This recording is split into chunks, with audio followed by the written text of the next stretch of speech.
hold on. So yeah, I kind of have to force it. Well, nowadays, I mean, I've been doing pretty good lately. They have those face apps. I'm surprised we haven't done that as a face app. That I can That's make a me. double chin. That's me. Yeah, we don't. No face app required. Double chin. You know No, what? We don't need the yeah, no. technology. You We're know what? good. I mean, that's just a signal that one time you let it go. You just did not care, and you just let it go. So I got more chins than a Chinese phone book. All right. So It reminds me of Chris Farley. Tommy like Wingy, and he says, welcome to "Oh another my episode god, of the Nissan Nerd Podcast. We are rocking episode number 51, right? 52. We're on 52, man. 52. That's what happens when you get into your 50s. You start to forget a lot of things. I do. I barely know where I'm at half the time. So I don't know. We'll still be doing this when I'm in a nursing home and I'm on the good meds. So it is what it is. You can get away with one nurse fondle per quarter. Oh god. Did I say that out loud? I'm sorry, my bad. See, it all No, just yeah, see, it's already a downhill. It's you just claim senile, claim that you're senile, and that's you. the thing. Anything over when you start hitting mid 40s, the flirty Yeah. 40s, I'm Yeah. telling you, man, you can do whatever you want to do. It's So like, and if anything happens and they start calling you out, you'd be like, "Who are you and where's my horse?" You know, something like this kind you can of. swear at one kid. That's it. Just that, but yeah, I mean, that's what you want to do. That's what I I'm. imagine that's the fun part about. That's one of the fun things about getting a little older. People are more understanding. They Like, just say, "Hey, man, oh, he's that's his old. He's old generation." You gotta school. think about it. It's gonna He's be old school. 2050, and we're gonna be old, whatever. And they're gonna be, "Oh no, he was raised in the 1980s. Don't worry, don't worry. It's just that was the thing. That was the thing." That's We gonna be let it all subside. Anyway, welcome to another episode of the Nissan Nerd Podcast 52. So I'm being told, Mike, what do we got Yes. coming down the pipeline? Well, on this episode of the Nissan Nerd Podcast, thank you for being here, of course. Rumor has it is that, actually, a report says that supposedly the Nissan Titan will be discontinued by 2025. We're going to talk about that.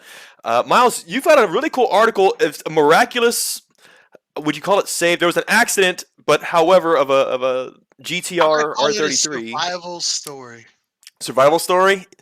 Yes, driver walked away, and that's a really good article. I can't wait to hear Close that. encounter.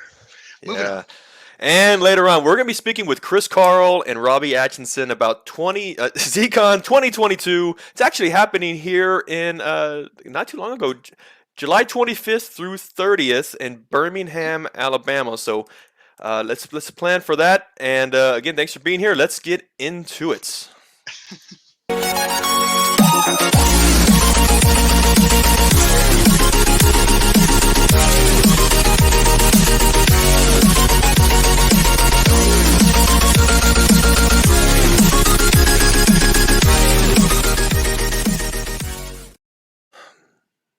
So, What's up?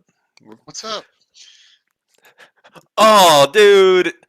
You know, What? I don't know why we chose green screens. You know, we could have had an honest wall with a bookshelf and a porcelain whatever, and I that Uh, look of astonishment in that face of yeah. whoever. Do you know where that's from? Is that just one of those vintage random? I can't tell you my sources, Great. so where I come up with this creativity, but I can tell you right now, it Mhm. will continue for the longevity of this podcast, or until I'm dead. I will continue to wreak havoc with your face in the weirdest of images. So yeah, You know, um, I know you will. I know you will. Like I said, I've said it once before, man. You were the big brother I never asked for, but thank you. I really appreciate it. So yeah. um, let's move right along into the episode. I think we got to do some crowd work. There's a lot of people jumping in tonight. We So do. Yeah, thanks for being here, guys. We see you, and of course, throughout the entire show, feel free to chime in, and we'll take some got stops along the way. John Papa Sergio, aka Mr. Papa Giorgio, joining us here tonight as always. Yes. We got Ben, who's jumping in with us. He's probably on the road on his way. I think he's prepping to go to actually ZCON or something. I saw that. Yeah, I saw him like he's trying to fit all of his luggage into a tight, compact Z32. Tis, Uh, tis. hey, that's the It's challenge, man. it's two pairs of underwear, two socks, a toothbrush, and that's all you get in the Z32. The rest is tools and spare parts. Hit the road, my son. There you go. We got Badu jumping in with us tonight. What's up? What's going And on? we got Justin Eastman. What's up? Curtis Davey jumping on. Ion as always. So yeah. Thanks, guys. Thanks. Um, so, but We're doing good. uh, I go go ahead. ahead. I'll say Ben said Z ownership has taught me to pack efficiently. Yes. I won't lie though, Miles. You are a pretty efficient packer for one, because every time we go on a road trip, you have a duffel bag, a backpack really, and yeah, the Yeah, I rest are call it a tools. overnight horse bag. Is it's sometimes called. And yes, you learn from like attending a lot of events and being, you never know where your stuff's going to get thrown. So you Yeah. always just rock that duffel bag slash Hmm. gym bag. That's the only thing that you can rock. And then it works. Actually, I mean, I keep it pretty simple, and I live through like Walmarts and Targets on the road, Yeah. convenience stores that I know sell tube socks and underwear. And I'll put it this way: if your underwear came out of a tube, it can fit back in a tube. Yeah. That the more you know, the more you know. That's Or right there. Just the star. and that's it. That's If it it. came in So a tube, it can stay in a tube. It can be stored in a yeah, tube. Yeah. Yeah. I've done laundry in a Yeah. sink. We'll leave it at that. Yeah. Moving on. Yes. Yes. Yes. So Um. let's talk about what we got going on in this episode. Yeah. Yeah. Well, Miles, I was thinking about the last time we hung out. We hung out this last weekend, and you had something happen to your Frontier, which I didn't think was very common. It was surprising. So I thought, if it's okay with you, man, we'll take a moment. Like, tell us Y- what happened. And like, I mean, is there any type of preventative maintenance to this? Because I mean, you may not be the only one who's encountered this issue before. No, and it's partially design and partially my stupidity. Hmm. So my one of my daily beaters is a Nissan Frontier 2009. I've got the Nismo model. Ooh. Ooh. But anyway, so I went with like a Rancho suspension, and it comes with like a 2-inch lift in the front, and then on the back, you're kind of doing this whole situation where the front's leaning up, so you have to kind of figure out a shim situation. So you ultimately Rancho made a really limited edition shim that fit in there and leveled it out, basically a leveling kit for the rear, right? Oh. So the problem is though, if you use the U bolts that hook the axle to the leaf springs in the rear, Yeah. they only have so much bite.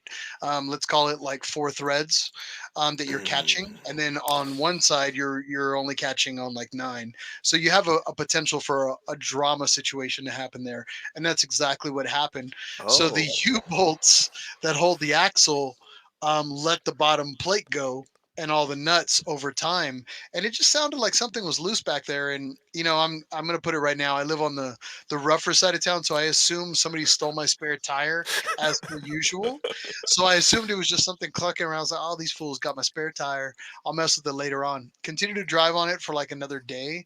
And then one day it was just kind of like, I hear this like rubbing, and I'm like, I know better.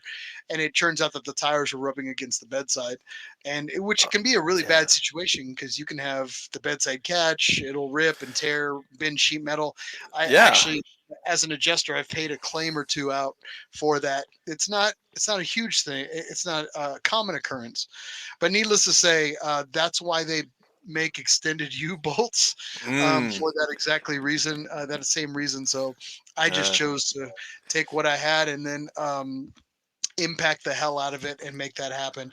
So needless to say, I bought an entire assembly yeah. of that piece, which is kind of a hard thing to find. And I found it through a good LKQ vendor that has a lot of stock and Nissan stuff. Mm. And they were able to kind of supply me with the assembly. And I sat Okay. out on the hot concrete just today and knocked that out. And for those that don't Oh, know, Texas has been going through a heat wave, so it's been like yes. 120 was what it feels like outside. So I did that on the hot concrete, and now my back smells like bacon. So yeah. I So don't I don't blame you, man. I'm glad you got it back on the road. I didn't know that. So yeah, you I just knocked it out finished it today. like All 2 hours ago. Yeah, exactly. Wow. So it's the life of us, I Yeah. suppose. So So and lesson learned. you, Yeah, I just saw you here recently. Now, you called me up in the middle of the night I and did. told me that I needed to go with you to look at a sketchy car. Yes, yes. That's what happens when you stay up late and you start. What do you want to say? You got Being too much money. fanatic about not You got even more that. No, money. no. It's what are It's friends obvious. for? To help friend. That's what friends are for. They're used to help you facilitate and encourage bad decisions. Yeah. And thankfully for you, you were kind of were the voice of reason because I didn't do it after all. But yeah, there was a Which is odd. uh, You should never listen to me for anything and reason yeah. in the same sentence. So Miles has his moments of usefulness actually. So yeah, in this case, he was the voice of reason. Yeah, yeah. Z32 obviously slick top. They're not very. They're harder to find, especially the older slick they top get. 300ZX Z32, if you will. Mike was debating if he should get another one of these, and I'm like, maybe. I don't know. So This one had some body work.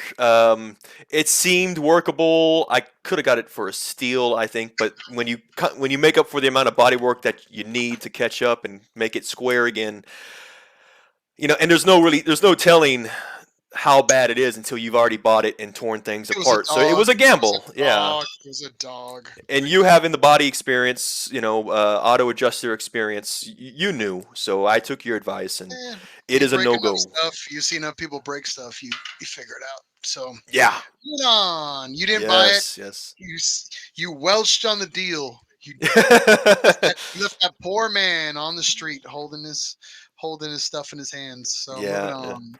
All Yes. right. Yes. Yes. However, Well, you did mention the heat wave a little bit, dude.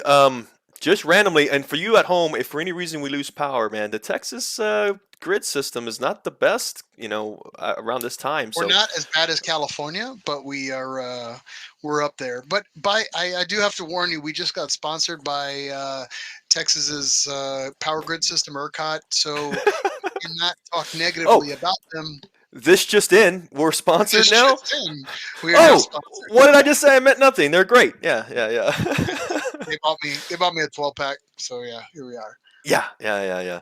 But Mm. oh yeah, oh yeah. So, well, we're doing pretty good, Miles.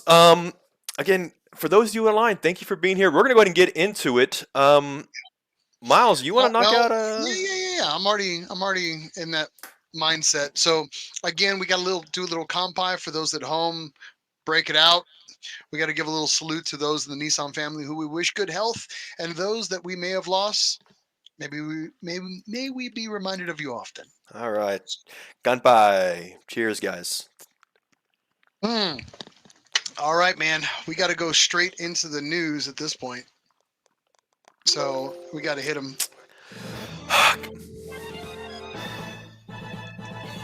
I haven't broke that out in a while. All right, I think you're up with the first story. Hit them. I am. I am. Let's go ahead and throw it up Make it on quick. the All right, we got places to screen. be. Come on, let's Yeah, go. yeah, yeah, yeah. All right, guys. The article I want to share with you just came from Jalopnik just this past week and a half here.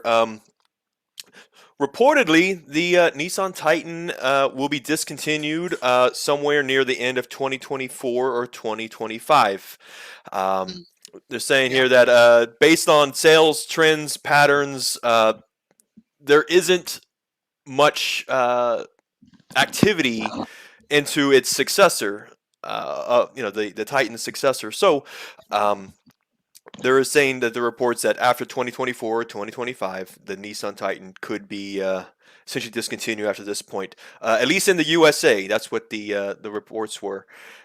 You know me, Miles. Though I'm a fan of numbers. I'm looking at production numbers. First of all, let's just say we know this. American trucks. That is, we know what the top three manufacturers are essentially. Ford, Chevy at the least. Nissan, Japanese trucks in general, I don't think they've ever been They've got an your uphill. top. They had an uphill battle for a really long time. I mean, you have some Yeah, people that are clawing it out and have made a brand for themselves. Like Toyota is yeah, yeah, usually yeah, doing pretty darn good, but here we are. yeah, So but it makes sense. I'm not surprised by this. I feel like we've talked about this once or twice on the episode that yeah. you know it made more sense for Nissan to discontinue that. And there were rumors of this happening. I want to say the beginning of the year when we were talking We about it under the new Nissan plan. We had some well, things that were kind of shadowing us, or there were some dark shadows of potential bad news for that coming out. And yes, yes. this is just We one more rumor that it probably will come to fruition. Now, there has been two articles in the past that we've covered about this. First one is, yes, there was one before about Nissan and the Titan being discontinued. There wasn't really any dates to it. It was just more of a rumor than anything. This one seems to have a little bit more backing. This was actually through a report from the, what was it, Automotive News? Let me Mhm. make sure I get the article right here. Yeah. According to a report in Automotive News, this is where it came from. Second one was we've talked about EVs and Nissan's 2030 Ambition program. The idea of an EV powertrain replacing the big V8 that you see, that wasn't ever part of the program. In that previous article we spoke about, Nissan had said that essentially powertrains aside from the VK56 are under a transition program. So that might have been a good telltale sign of what the life cycle is. Now I will say though, we talked about it. Yes, it's no secret though. American trucks, American manufactured trucks. It is sort of that Americana thing. That's not to say that Japanese trucks are bad. It's just maybe would you just call it like a stereotype?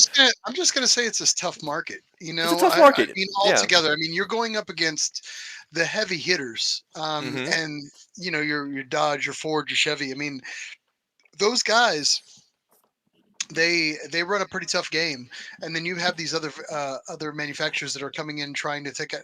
And I mean we'll talk about you want to talk EV truck. I mean we've talked about Rivian in the past. Yeah. They're trying to break new ground with an EV truck, just like a few other ones that are coming to market. Ford's going to be trying it here pretty soon. Um, Yeah. it makes sense. I mean, could Nissan pull off an EV Titan? Yeah, absolutely. The one thing that's actually the advantage for Nissan is the fact that they have the manufacturing capabilities Mm-hmm. and the insight and the engineering capabilities of getting all this stuff done. I mean, they already make lighter frames for both the Titan and the Frontier, which it's weird in the U.S. market we kind of downping them or downgrade them for these lighter frames. I read same thing, Automotive News.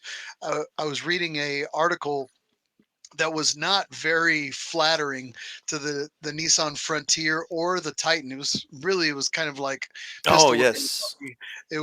It was pretty brutal. And but it talked about the ratings for the Nissan Titan and the Frontiers amongst their competition, and it rated them like, I think the Frontier came in a slight bit higher. It was like 6 to 10, or a 60 rating out of 100. The Titan was coming in like barely at 50 out of 100.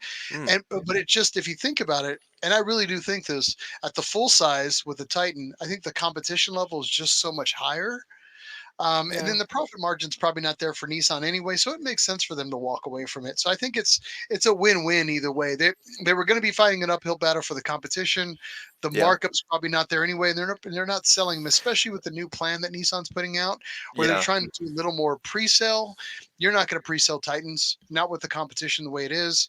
It's best to back out. Frontier, you can probably still lay it out Front. there and see how it does for another year or Yeah. two. See how the new Frontier, which is restyled, and I personally think is a step up from its predecessor, because Yeah. I have the predecessor. Yes. So yeah, Yes. Japanese pickups, mid-sized pickups, have had a much better success rate in versus American. They've been more competitive, like you said. The Frontier was newly brand, like all new Frontier. It looks amazing. It's doing has very very good sales on that. You mentioned even like Toyota's Tacoma. You know, very successful in general. Well, let's see what they grade by. Like, so let's talk what when we see something like that, what do they grade by? Okay, towing capacity, Titan and Frontier probably aren't there. They hold their It's own, Frontier but they does don't. very well. Over Uh, 6,000 pounds. but Go I'm ahead. talking reality here. Truck bed sizings, no. By Interior size. cabin spacing, no. By comparison, and this is all comparatively. But at the same time, are they amazing vehicles? Yeah, the Titan's Oh amazing, yeah, great. If you drive it, it's a great experience. Same thing for the yeah, Frontier. It's a great experience, but it's heavy competition. And again, getting back to it, my personal opinion, Nissan Titan, yeah. I understand. Well, you hit on something that I've seen a lot, but I've seen a trend lately too, which is yes, in Frontier, or sorry, your full size pickups competing with the American pickups. Yeah, I mean, you said it, the bigger bed, you can haul more, you can tow more. I get that, but I have seen a trend. Kind of like these urban pickups, and they are all midsize. And a lot of these beds are like 4 foot. They're not very deep at all. And there's a trend of a lot of them just going electric. Actually, you touched on something that I've been harping and wailing about for years. I still think that there's midsize, and I think there is room for a small impact to come back to market. And I'm talking like Ranger sizes, Nissan hard body size. I mean, we're talking that market. And I really think if Nissan steps the opposite direction and EVs those suckers, I've said this Yeah. before, I really think that that could be a completely new market because it'll sell already on commercial, what we call fleet side, Mm-hmm. fleet sales. I think it'll Yes. sell on fleet sales enough to make up margins. And then that is a straight high school college vehicle. It can't Yeah. I mean, me personally, I think it can't get any better than that. I think they'll sell the piss out of them.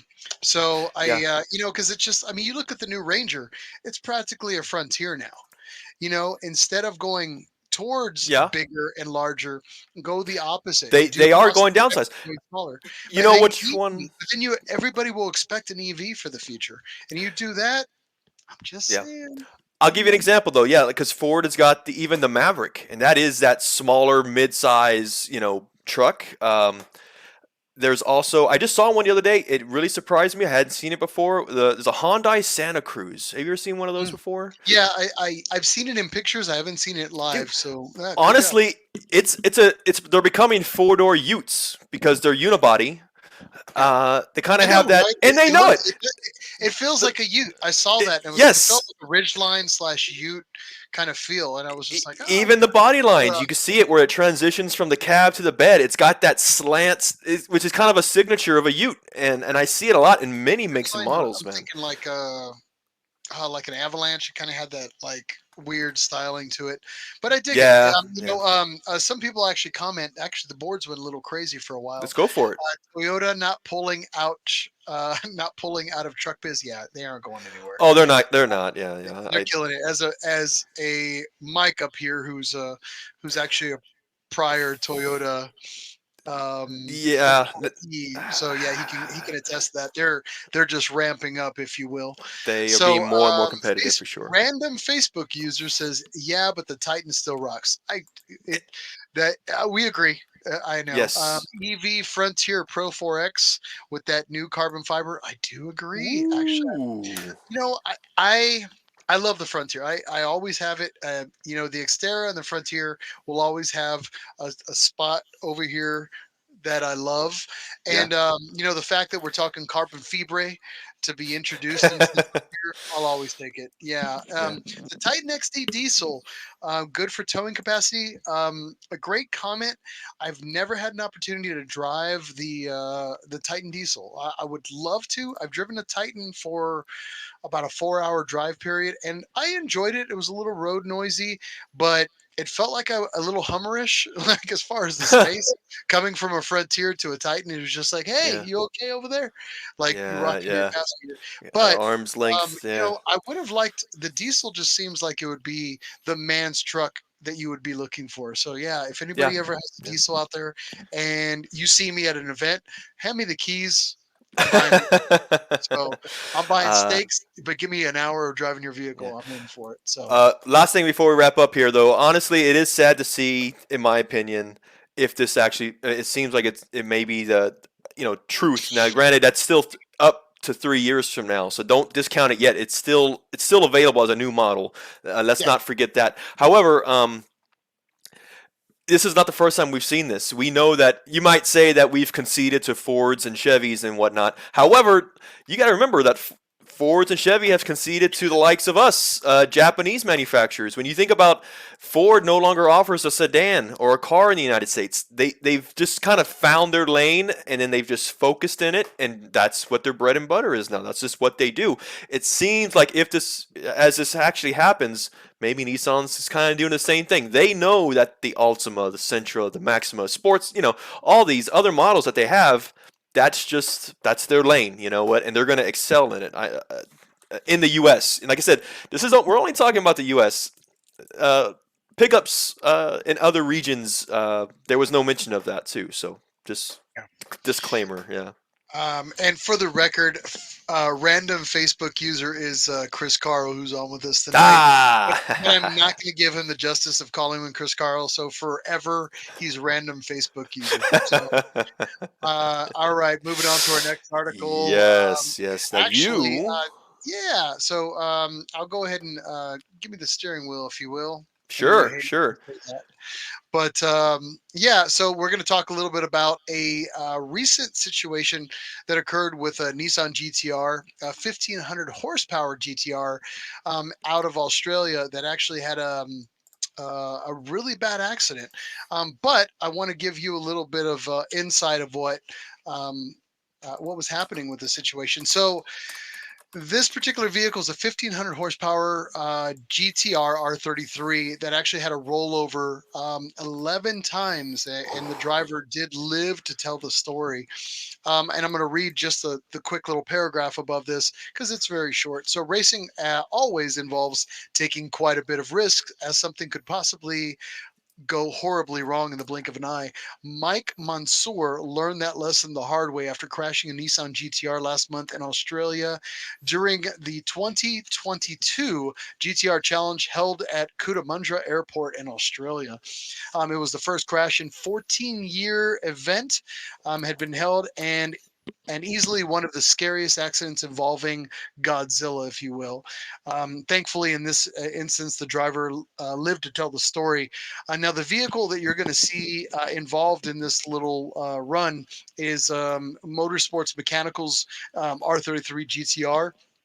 Again at the 2022 GTR Challenge in Cootamundra. And I just want to give a little background. Now, Cootamundra is a quarter mile or a top quarter mile event that's held at an airstrip. This is pretty imperative and pretty important to understand because anytime that we're talking about airstrips, we're not talking about anybody who's ever run a quarter mile. We're not talking about barriers. We're not talking about reasonable runoff to the right and the left. You're basically running out there with an airstrip, which is great because it's pretty flat. But you have any runoff, now you're going to have a problem. The reason why that is so important is because after watching the video on this, the owner actually kind of talks a little bit about how the runoff piece was basically the cause of the incident from best he can tell. So as you watch this background, and I'll run it here as you can see it, you'll see the vehicle begin to get loose. The right front tire actually does pop off the rim, and then from there you begin to see the tumble here. Ooh, the And the I'll kind rim of or the. Go ahead. yeah, actually the wheel comes off of the rim. So, Cool. Yeah. and I'll leave the volume off just so Okay. you can kind of I see it here. as we're watching this though, you said I didn't occur to me reading this that it was from Australia. Whenever I think Australia and Nissan though, I think power no matter what. Australians are crazy, especially with inline sixes.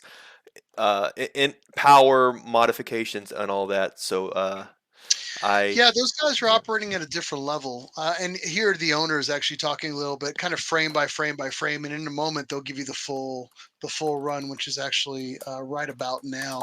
And they kind of show how that front wheel is basically come off, and then of course the rolls begin. And here you go. Let's check it. Look. All right. Somehow. Okay, going sideways. 1, 2, 3, 4, 5, 6, 7, 8, 9. Can't even count that fast. Ah, Yeah, like a dryer, like closing a dryer, man. Is that yeah, him? Is that the driver that yeah. we're That's looking at him. there? That's him. Yeah, that's him who lived to tell the tale. So yeah, so kind of going a little more into it. He was lucky enough to kind of walk away from this. And again, this is the first accident they've had in the history of the event.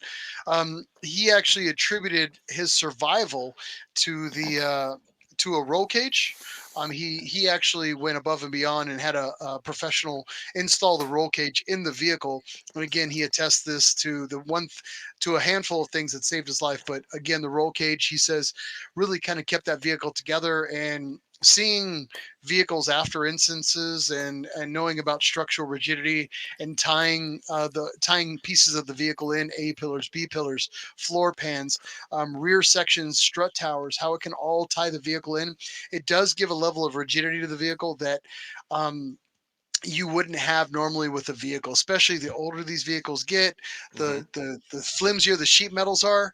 I mean, these roofs collapse, especially if they kind of come down on each other. Again, roll cage is what he attributed that to. A Hans device, which time and time again, that has That has saved been countless drivers in yes. in any motorsports, and a good helmet. So Yeah. he actually had a very high end, top fuel helmet on that Yeah. particular day.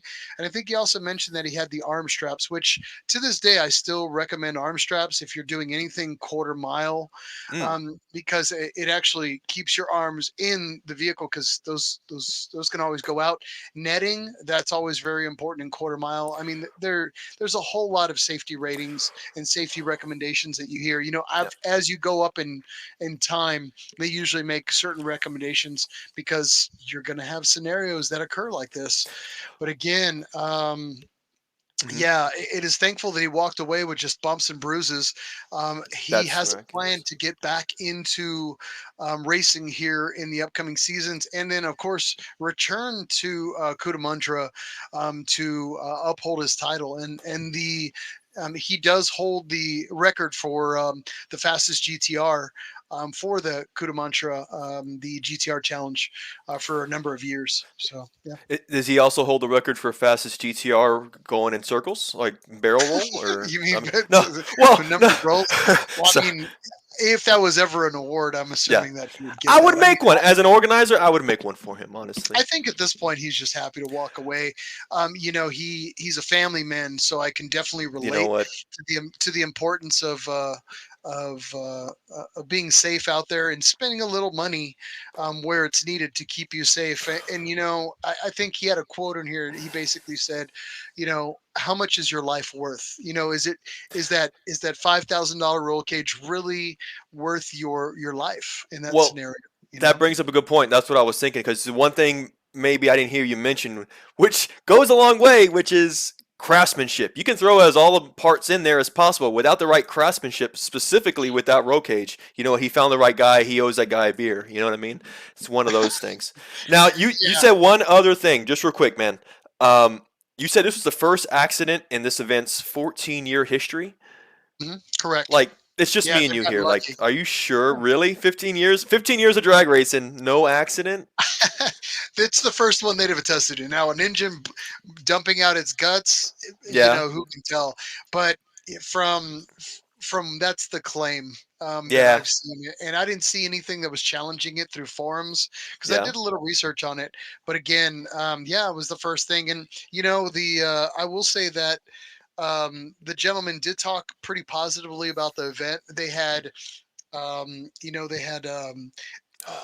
medical care on the side, Yeah. ready to go, which is extremely important. If Yeah, of you've ever gone course. to a racing event and they don't have those type of things, it's it's very crucial that you have the extra money in a good event to make sure that that is being taken care of. Because he did say that, if he would have been in worse shape, those folks would have saved his life ultimately. So Absolutely. Hey, by the way, just coincidence, we're talking about an event in Australia. Our buddy Brad just showed up, said, "Hi, guys. Thanks, Brad, for being here. You are in Australia. You may have saw this much sooner than we did, by the way, but great article, man. Like I said earlier, Brad, while you're on, man, we always think s- Nissan in Australia, I think power, like high horsepower. So yeah, you yeah, yeah. guys are at another level. Always the Australian boys, like we they're just crazy. They're bonkers, and anytime that I see like some new innovation that comes out where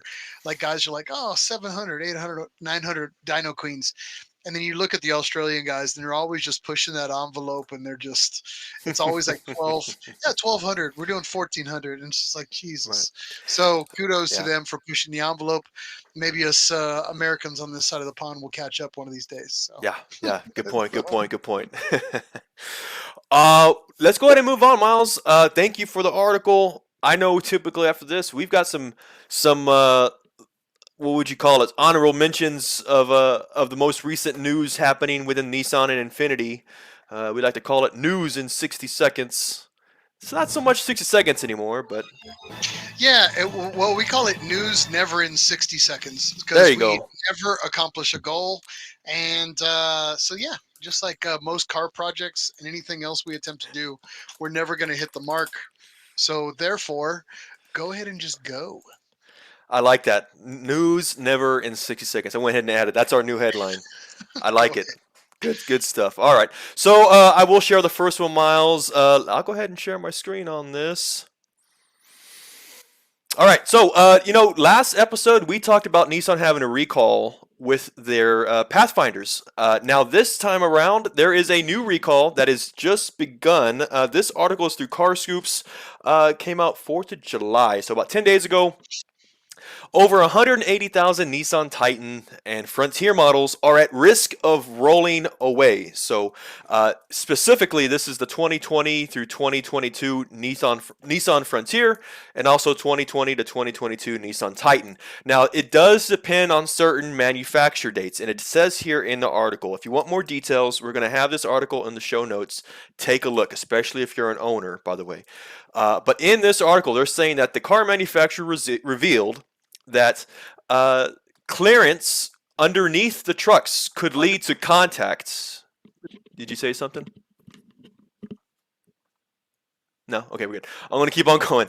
They're saying that clearance underneath the trucks, reduced clearance, could lead to contact between the edge of, let's say, a parking curb and the boss on the transmission case of vehicles equipped with its 9-speed automatic gearbox. It says this issue has been triggered by dimensional variation during the manufacturing process and could result in the parking brake not properly engaging in if the vehicle is shifted into park, increasing the risk of a rollaway. So, are they saying these trucks aren't high enough?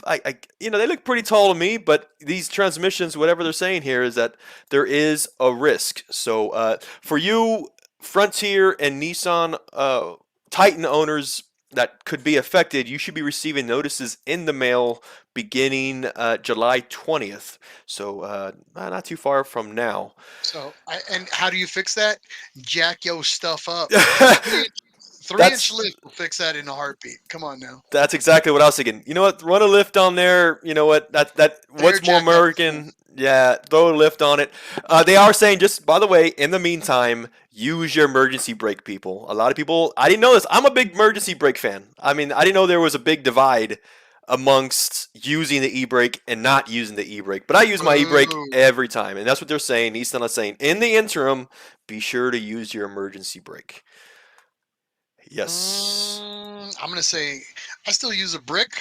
So I, just kidding. You No. got me though, man. My 620 has a wheel chuck in the bed. Always take it. You never know. E-brake works, but you never know when it's Fix not. fix your Yeah, e-brake. See, it's weird. I'll tell you to fix your e-brake, but on the brand new car, use a brick. So I that don't would be know. funny. You roll up in a brand new truck and you still have a brick. Like just being old school, being humble, staying true to yourself. You know.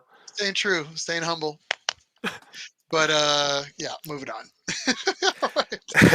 Uh, so the next thing I want to talk about, actually, again, news and never in 60 seconds.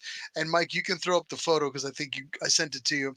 But I do. for those that are Netflix subscribers and you're a fan of Stranger Things, this actually made its way onto the interwebs.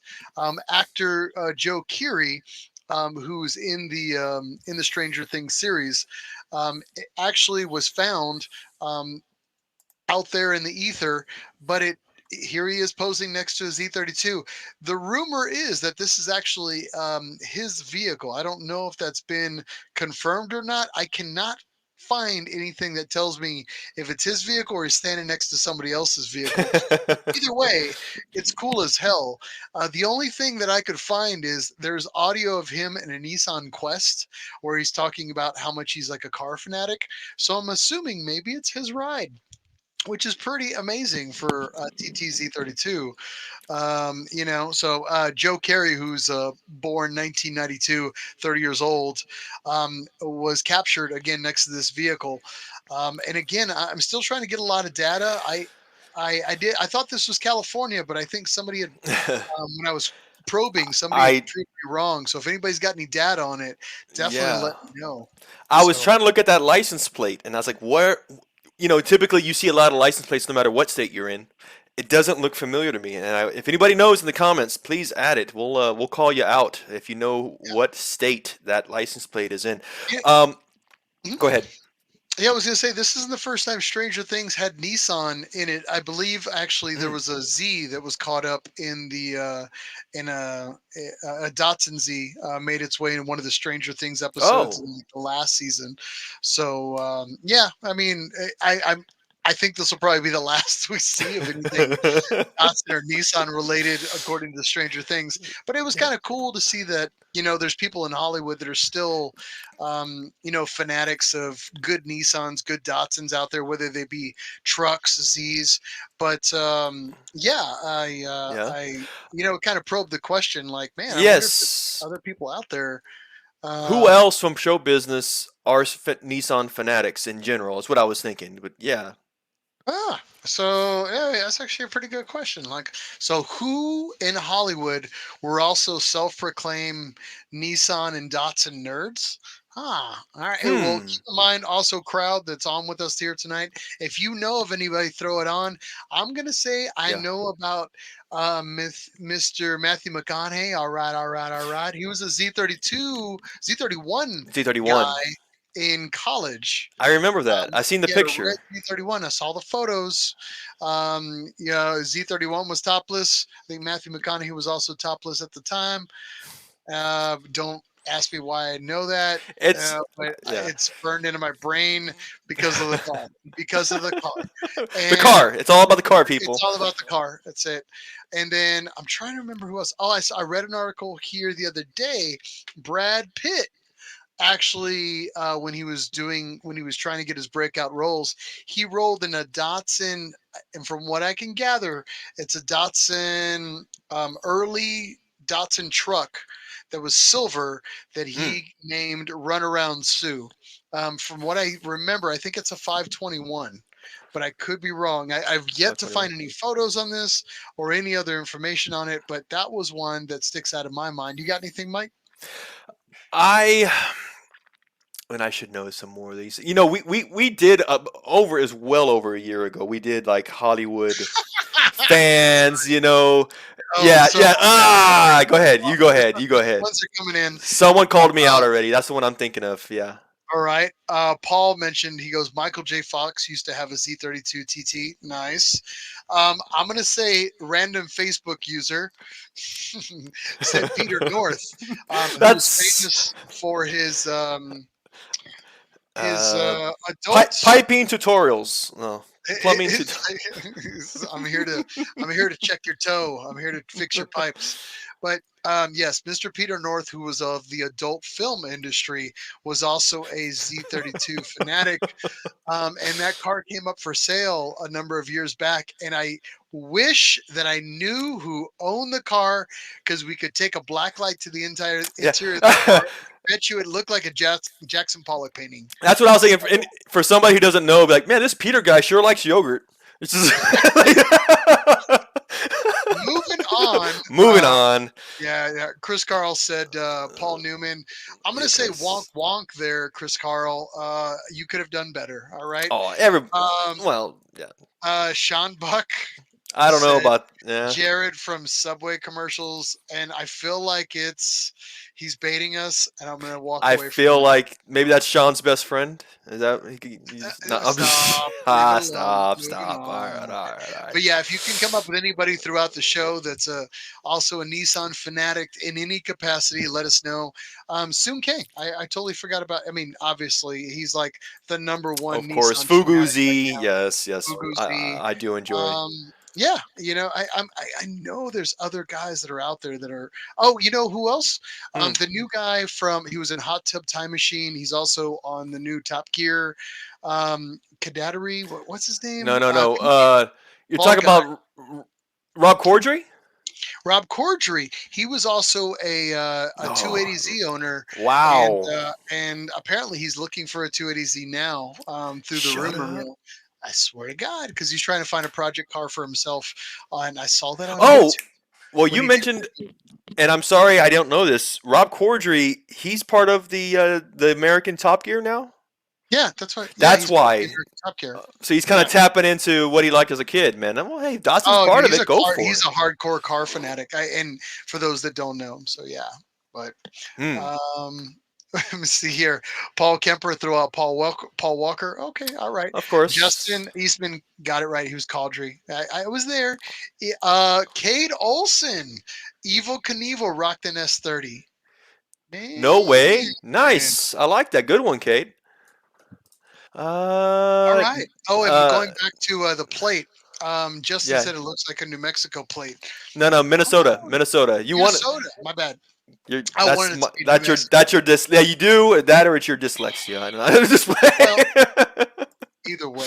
So yes, yes. Let's Nelly has a 300ZX. Ah, all no. right, all right, all right, Yeah, yeah. all right, all right, all right. Well, again, Yep. that's my poking at Hollywood for the night. So moving on. Sure, no problem. Let's go ahead and get into the next article as news, never in 60 seconds. This one's mine, man. Real quick, Nissan Group reports their second quarter U.S. sales for 2022. This is through their media outlet, news media outlets, nissannews.com. Overall, gotta say, people, sales numbers were in decline. Now, you gotta remember, we're in a recession right now, too, so let's not forget that. However, there were some very good highlights that I will point out here for you guys that should really show the strength that Nissan does have within the market. For example, though, the Pathfinder, all new Pathfinder, is up 229%. That's over 2 times as much as they were selling this time last year. Mm, Yes. mm. Very, very good. Also, the all new Frontier up 33% from this time last year. The Ultima up 35% from this time last year. And one also good mention from the Infinity division, the QX55. This is a new model. I believe I want to say it replaced I think the QX50. Correct me if Yeah, I'm wrong, but up 99%, almost double. So that is some good highlights from Nissan. If got again, that you got to look at the big market. Ultima Energy pushing 35%. All right, Yeah, that's right. You got that big Ultima energy going on with big that 30. Ultima Energy, get it out there, Woo! baby. Sell those cars. So I'm just going to make a quick note here. I'm not going to drop an article or anything, but Okay. on that note, that you have manufacturers that are actually starting to kind of get into assisting the chip shortage out there, which is kind of hindering some of these new cars like the new Z make Yeah. its way to dealerships. We've talked about manufacturers and suppliers for the industry that are actually trying to ramp up production. We've talked about this probably in the last year, probably it's been, Mike, Oh, it's maybe ongoing since the ongoing. pandemic started. Let's say that. Yeah. So Bosch actually stepped up in a big way, and they are going to be dedicating 3 billion. That's with the B, 3 billion. Billion.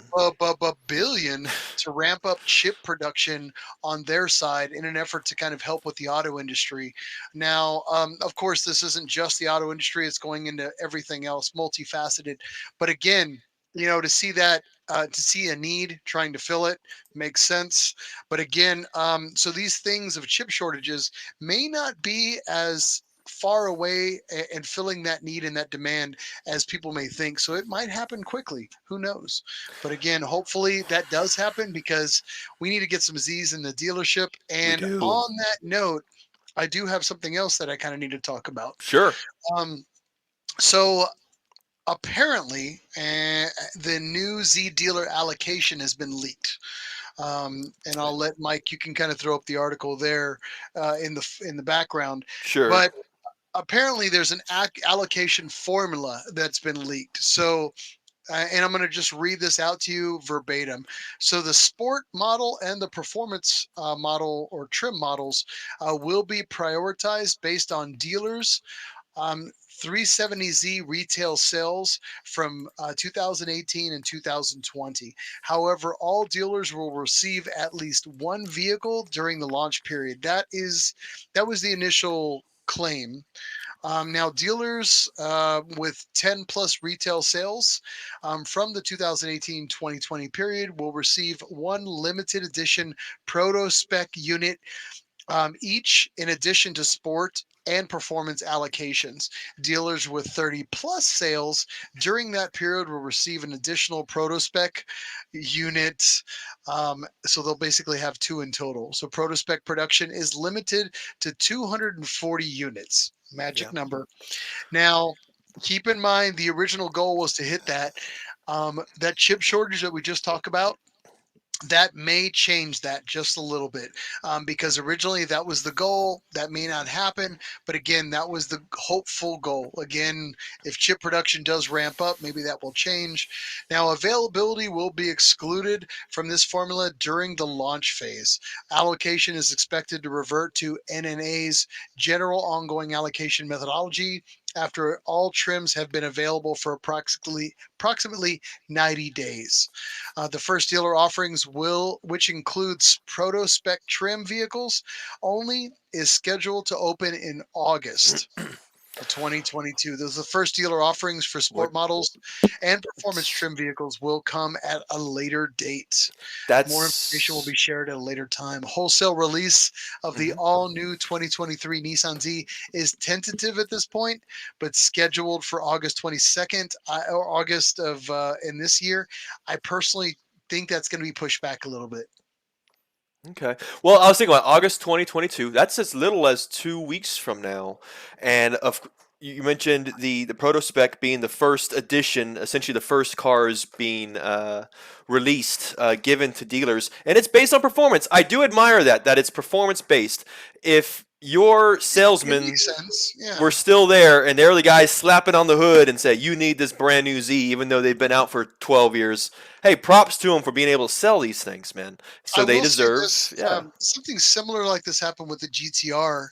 So, those that can move them the fastest, which makes sense, those Hmm. that were known to move these GT-R models the fastest, we're kind of getting inundated with the GTR availability. Now, that didn't mean that GTR options couldn't be, when it was healthy and there was a lot of availability to the market. It didn't mean that those dealerships couldn't offer or purchase those, to have them in the showrooms. But if you know anything about the way kind of dealerships work internally, is they will purchase the vehicle and then not necessarily make it available for sale. They'll showroom it for a while as a Hmm. key feature, which makes sense. Why wouldn't you do something like the GTR and the models? Yeah. I think something like that's going to happen at a dealership. I can't see them wanting to get rid of those models unless, early on, unless a customer kind of comes and they just With a have with a blank check at that point. and at that point, and it Yeah. does happen, that this happens with a lot of cars that are kind of high priority for people to pick up. Shelby's, Hellcats, dare I say, even the original Beetle when it hit. I remember stories. I know it's going to sound crazy, but I have friends that own Volkswagen dealerships, and they talked about when the Beetle came out. There was people that came to the dealership that were paying 50, $60,000 for the verse for that for the exclusivity of having the first Beetle, if you will. Wow. And it's true, and I swear to God, it's all about exclusivity, and I applaud the ballers out there that want to go for that. But They want to you know, flex like that. God help them. You if go you want ahead. to flex out there and do it, but I will say it was pretty pimp. So Yeah. I wish that Nissan was doing a pre-sale on this, but again, unfortunately, on this rollout of the Z, it just didn't occur. But again, Yeah. eventually you can go drool on these in the dealerships. Give it time, people, and they will be available for you. So Very true. Very true. Uh, Good article, man. Yeah, you're right. I mean, I'm looking forward to it. Of course, I like to remain hopeful no matter what happens. Again, you mentioned the production of chips. If they can support the new Z coming out sooner or more units sooner, I'm all for it. Um, let's we should do some hunting just to see who in our town will have a few Z's. Maybe we can con them I've into got a my eye test on a drive, few man. dealers all throughout Texas. Actually, I've been Yeah. keeping an eye on who I think's going to get it, and then when they do, we'll make note of it. I think we'll add it as part of our Z Watch as it kind Yes. of it finishes up here because we've been doing Z Watch. And I feel like a year and a half, 2 years. Yeah. It's been Yeah. it's been a long, and I'm kind of I'm not to be rude. I'm not done talking about the new Z, but we've definitely promoted it here pretty strong on the Yeah. Yeah. podcast. So I think when it finally hits the local events here in Texas, we'll definitely let people know. If it happens any other places in your area, we'll ask people to kind of comment if they want to go and see the new Z at a little more of a local venue. So at the dealerships. But on that note, we are done with news. Never in 60 seconds. On to motorsports. I'm going to take the Motorsports. lead here a little bit, Mike. Sure. Motorsports for us, Super GT is what I normally kind of comment upon. Unfortunately, we got nothing coming out right now. We got a little bit more of a time span. We will have one more episode before the next GT race that'll be coming up. I will definitely give you all the details, the updates, and we will, of course, link you to all the live racing through the Facebook page and anything else that we have with media for Nissan Nerd Podcast. But for right now, I got nothing. But Mike, I know you've got an up to actually a race that we need to cover for Formula E. We do, we do. Somewhat of an update. You are right. Similar to what's happening with Super GT, there has not been a Formula E race since the last time we spoke. However, there is one happening this weekend, July 16th through 17th, happening in the streets of New York. We're talking about rounds 11 and 12, streets of New York. This is happening specifically at the Brooklyn Cruz Terminal. Very, very close to, I think, across the river from Manhattan. It's very, very close. I've heard it's very, very scenic. For those who may have been, maybe you guys can let us know. However, this track in general, though, is 14 turns, 4 to the left, 10 to the right, total of 1.44 miles. Fun fact, learn this, New York is the site of Nissan's first Formula E win. That was in 2018-2019 season. Kind of cool. It's cool that it's on a street in New York. I mean, I don't know. Yeah. Let's put that in perspective because we're always complaining that it's so across the pond for everything. I love the fact that it's stateside and it's in New York. Just a shy of across the pond or across the wake from Manhattan, if you will, and then right Yes. in Brooklyn. And I've been to Brooklyn a number of times, and I kind of know some of these streets. I'm not an avid New Yorker, and some people you can crucify me when you see me. But again, for the times that I have been, I enjoy my time in New York, and the fact that it's something like this that can take over a busy section of New York like Brooklyn, it Mhm. is pretty amazing. So if you are in the area, I would highly recommend checking that out Yep. for the New York folks. So check that There was something though too. You mentioned this is the only race in the United States. You're right. Every other race. You know what's funny? In the last couple episodes, we've been talking about geography lessons. Happening in northern Africa and Indonesia. Well, this week we're in America. There's no need for a geography lesson this year. Oh, if Oh, I would hope not. I get Then again. Yeah. We're all public school taught, so hopefully everybody knows where New York is at. But that's where the race is actually happening this upcoming week. Just to let you know, currently Nissan is in 8th position as a constructor, not too far away from taking over the 7th position. However, I believe there's about 10 rounds left after this. It is going to get pretty tight here if they do plan on making an impression. I'll be honest, but we will continue to give you this coverage of Formula E and the Nissan E-Dams team. I did notice one other thing, though, too, by the way. Now, where you can find this, it's still hard to find this thing, especially live. If you go to the site, just for those who are interested, CBS Sports app is where you can go to find it. I believe these races are on Saturday and Sunday, back-to-back. And this last week, I was on Hulu just randomly, and there was a really, really nice Formula E recap of the season so far. It was about 45 minutes or something like that. It was nice. I really enjoyed it. It was live. That was the thing. It wasn't like on demand to where I could just watch it from the beginning, which was unfortunate. I wish it was. But I do encourage you guys. I think a lot of you guys probably have Hulu. Keep an eye out. You might see a good Formula E recap. If you are interested, this could be the gateway drug into the Formula E addiction. You know what I mean? So yeah. Yeah, the other thing too is if you aren't, if you don't follow Formula E, or you're looking at trying to, just follow the series, or you want to maybe even get involved a little bit, there is a way you can get involved. It's actually called Fan Boost. You actually vote for your favorite driver, which, if you're listening to this episode, it better be the Nissan team. Stop listening right now. But again, you can Fan Boost. What Fan Boost is actually gives the drivers a little bit of, just like it sounds, a boost from the fans of energy when they need it. Because again, we are talking E-type, and I know it seems something kind of weird, but you can learn about Fan Boost and how you can assist the Nissan team on the page. And if you subscribe, they'll actually send you reminders. Hey, Fan Boost is coming up. Help your favorite team. And get off your tail. Help the Nissan team. Let them win. Rollins been kicking tail this year. So boom. I hate to break it to you, Miles. Rollins no longer on the E-Dams team. It's Gunther and Buemi. Yeah. No. Buemi's he's but Gunther's been kicking tail over the last season. Again, I was just watching the most recent race. There's sparks of excellence in every race and or qualifying events. It's just the consistency, but they're working on it. Let's keep that high note going. You know what I mean? I feel like you're trying to silence me. I feel like you're trying to.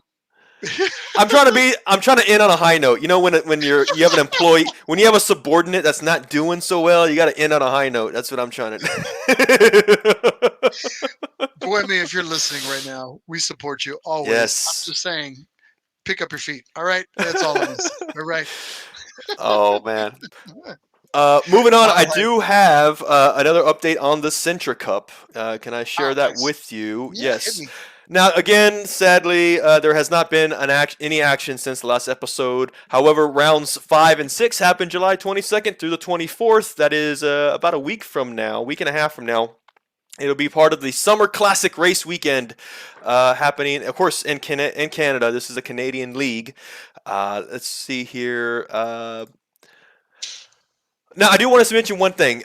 This article came to me this week, and I'll be honest, man, this article fired me up. Because last episode, we were talking about how much this specific driver, his name is Stefan Rudzinski, I believe, and how he is running circles practically around a lot of Sentras in a Micra. This guy has a car that's 100 horsepower less than his competitors, and he is resulting in these amazing track times, and he has very, very good results.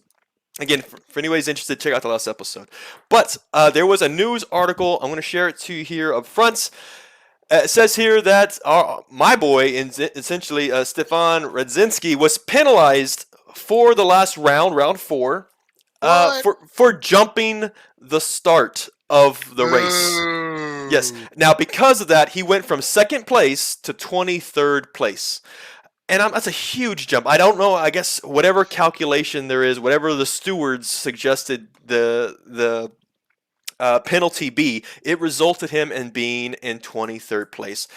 And 20, hold on. 23rd place. nah, the No, but I'm number. serious. Like, it's two things. 2, 3. Ha ha ha. Ha. Ion, go ahead with your nerddom. And then, but let's talk about it like this. They bumped him down that many positions? 21 positions. Now it could. Now I did not look at the specific times. You know, a lot of times in most, at least like F1 for example, they'll give you a penalty of so many seconds. Now Really it, I don't know. I mean, I can't imagine. It's It's a disqualification. It's a stiff penalty, I'll tell you that. And for jumping the start, and let me say this again: this guy, Stefan Rudzinski. Let's just kind of recap what he's doing. Let's talk about his greatness. Yes, let's put him on a pedestal for 4 seconds. Let's talk about this. Like, start with your crush. Go on. In round 4, his best lap time was 209.581. Okay, that's just a number. He was 1 second off from the fastest Sentra driver who was of that round, which was Kevin King. Less than 1 second off. And again, in a Micra. A Micra versus In a Micra. The rest of the pack's running a Sentra. Yes, 100 horsepower less. That's not this across the board. It's an underpowered car, and he is essentially the second fastest car of the round, less than 1 second off in a Sentra. That's the first thing. Now, when you compare him with other Micras anyway, he's 8 seconds faster than the second fastest Micra. That's how bad, that's how crazy this guy is sending this car. I almost want to meet the guy. I want to see him in action, man. I want to see, like, he's driving it like he stole it, in my opinion, and I'm impressed, personally. And when you look at this greatness, and you're telling me that he's penalized so stiffly for jumping the start, it's like... You're throwing stuff around. I'm starting to get upset. All right. You think jumping the start led to that greatness of the entire track? Like, no. This guy, you know what? I really hope he redeems himself in the upcoming rounds. Let's just say that. I will say that the upcoming rounds again are happening in about a week and a half, July 23rd to the 24th. I am going to be looking on this guy. I want him to redeem himself. I want people to remember his name just by how awesomely that he's driving. How badass he is. So. Otherwise, yes. I feel like you're going to throw an or else out there. Just Mike's like, I'm not saying I'm going to hurt anybody, but I'm just saying, man, you're a little protective mother right there. Well, I just get passionate about racing. That's, right now, and I'm going to say this. This guy doesn't even know that you're a super fan. I'm just right. Like, hey, I'm not saying it's weird, but I'm just saying. Well, I'm just saying. I've never. First of all, okay, all right. Go ahead. My apologies. I don't want to get in trouble. I don't want to get hurt. All right. Let me just say, I've never met the guy. I've never seen video of the guy. I mean, it's based on the numbers. Based on skills alone. Yes, just put that on paper. You should be impressed. That's all I'm saying, man. Right. Well, yeah. For not releasing the reason for the disqualification, I'm going to go ahead and throw a little bit of shame on the out Sentra there Cup for the stewards. Sentra Cup stewards out there. Maybe you're getting a little too harsh. Maybe you don't need to lead with an iron fist. But either way, we'll see if we can track down Mr. Rudzinski and give him a little kudos. Say we talked about him on the podcast, and just say, "Hey, bro, we got you, homie." If not, I want to know more. No matter what, I want to know more. But I would, and that's another thing, similar to what's happened with Formula E. The Sentra Cup is not very easy to watch live, and their recaps are behind. And again, it's a grassroots league. You can't blame them. It's not that. It's just that it takes time for it to be released. So once we see the footage, I want to know more, and I will be looking at this. Oh, well, Jesus Christ. Watch out, everybody. Mike is watching this. Get the microphone glass. Yeah. So, little news also. Now, talking about Nissan Sentra, to end on a positive note. Yeah. So you had dropped a bomb on me the other day that Freddie Hunt son of legendary James Hunt, is going to be competing in Nissan Sentra Cup. Is this next year? This is actually happening for 2 rounds of this entire season. So he's not enrolled in the entire season of Sentra Cup this year. He will be competing in rounds 7 and 8 of the Sentra Cup, which specifically is August 5th through 7th. Again, Freddie Hunt is the son of legendary British F1 driver and champion James Hunt. If anybody's seen the movie Rush, that is the character played by oh god, who's Thor again? What was that? Who played with it? Paul Rubens. Yes, Paul Rubens plays Thor, Paul and Rubens he plays Thor. he played James Hunt in the movie Rush. Freddie Hunt in general, though. Helmsworth. Helmsworth, yes. Random Facebook user told us that it's Helmsworth. Okay. Now you got to think about this, and this is what I really like about it. How you said this is I think a positive or a sentimental note about the Sentra Cup, which I really appreciated, though. Now you got to understand that James Hunt passed away at the age of 45 from a heart attack. He led, if you know, a very wild lifestyle, and it did catch up to him, unfortunately. At that time, Freddie was only 5 years old, so essentially didn't have much of a connection with his dad aside from motorsports. And then here he is. I mean, this is his connection with his dad. It's motorsports, and I think that's very sentimental and very appreciative. I really enjoy this story, and I really wish him luck in the Sentra Cup. And actually, on here I'm looking at the patches. He's got his dad's patches. What did it say? Sex Breakfast of Champions. That was his thing. That was his dad's patch there. I see it here in the picture.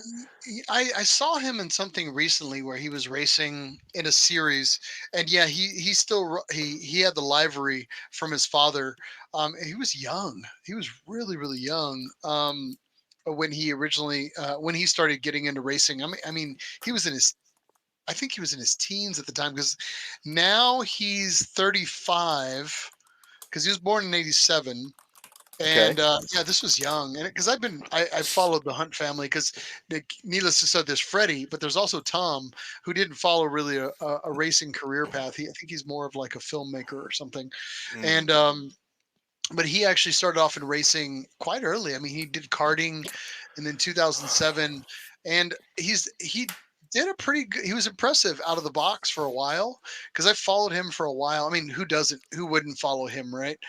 But and I know I felt like he did good, and then he had a slum like in 2017 through like 2020, when he got in a really competitive market, which was a really competitive racing, which is a lot of the Euro stuff. Because I know he was in GT4 for a while, and when he went Porsche GT4, he just had a run of bad races, and then he started moving and trending back up into winning races again. So yeah, so I mean, we talked about this kind of offline, but I mean, it's interesting to see him come into Sentra Cup. I mean, he could get in there as a seasoned racer, because he's been racing for. You're right. I mean, probably if you think about it, he's probably been racing for coming on maybe 2 decades. Well, this article mentions that he has competed in over 100 national and international races before now. So he is experienced. Now, as far as within how long, but regardless, that's experience. So this is not his. It's not like he's just trying to get his entry into this thing. I think he's got some pretty ambitious expectations of himself when he gets in there. You know, Central Club, at least from. Again, seeing this from a distance, it being somewhat of a grassroots league. That's really a big name, though, to also bring on to Nissan Sentra Cup, and this probably won't be the last. I mean, you know, the Sentra Cup is getting up there in popularity, and I hope so. I mean, it's a great series. One of these days, we got to make our way up there and go check out one of these races, and you know, you can get your favorite driver to sign your chest. I want to meet the guy, man. Let's have him on the podcast, man. That would be fun.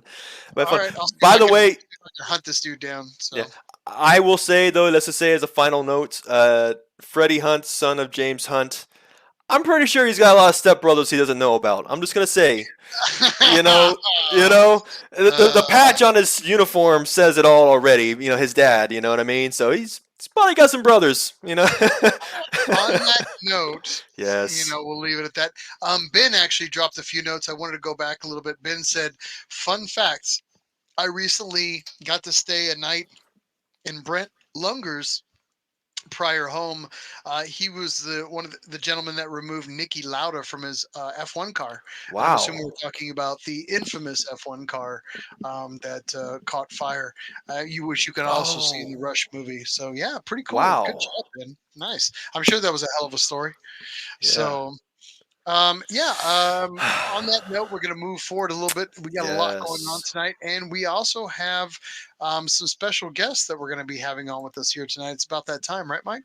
Yes, it is. Let's go ahead and jump into this one now.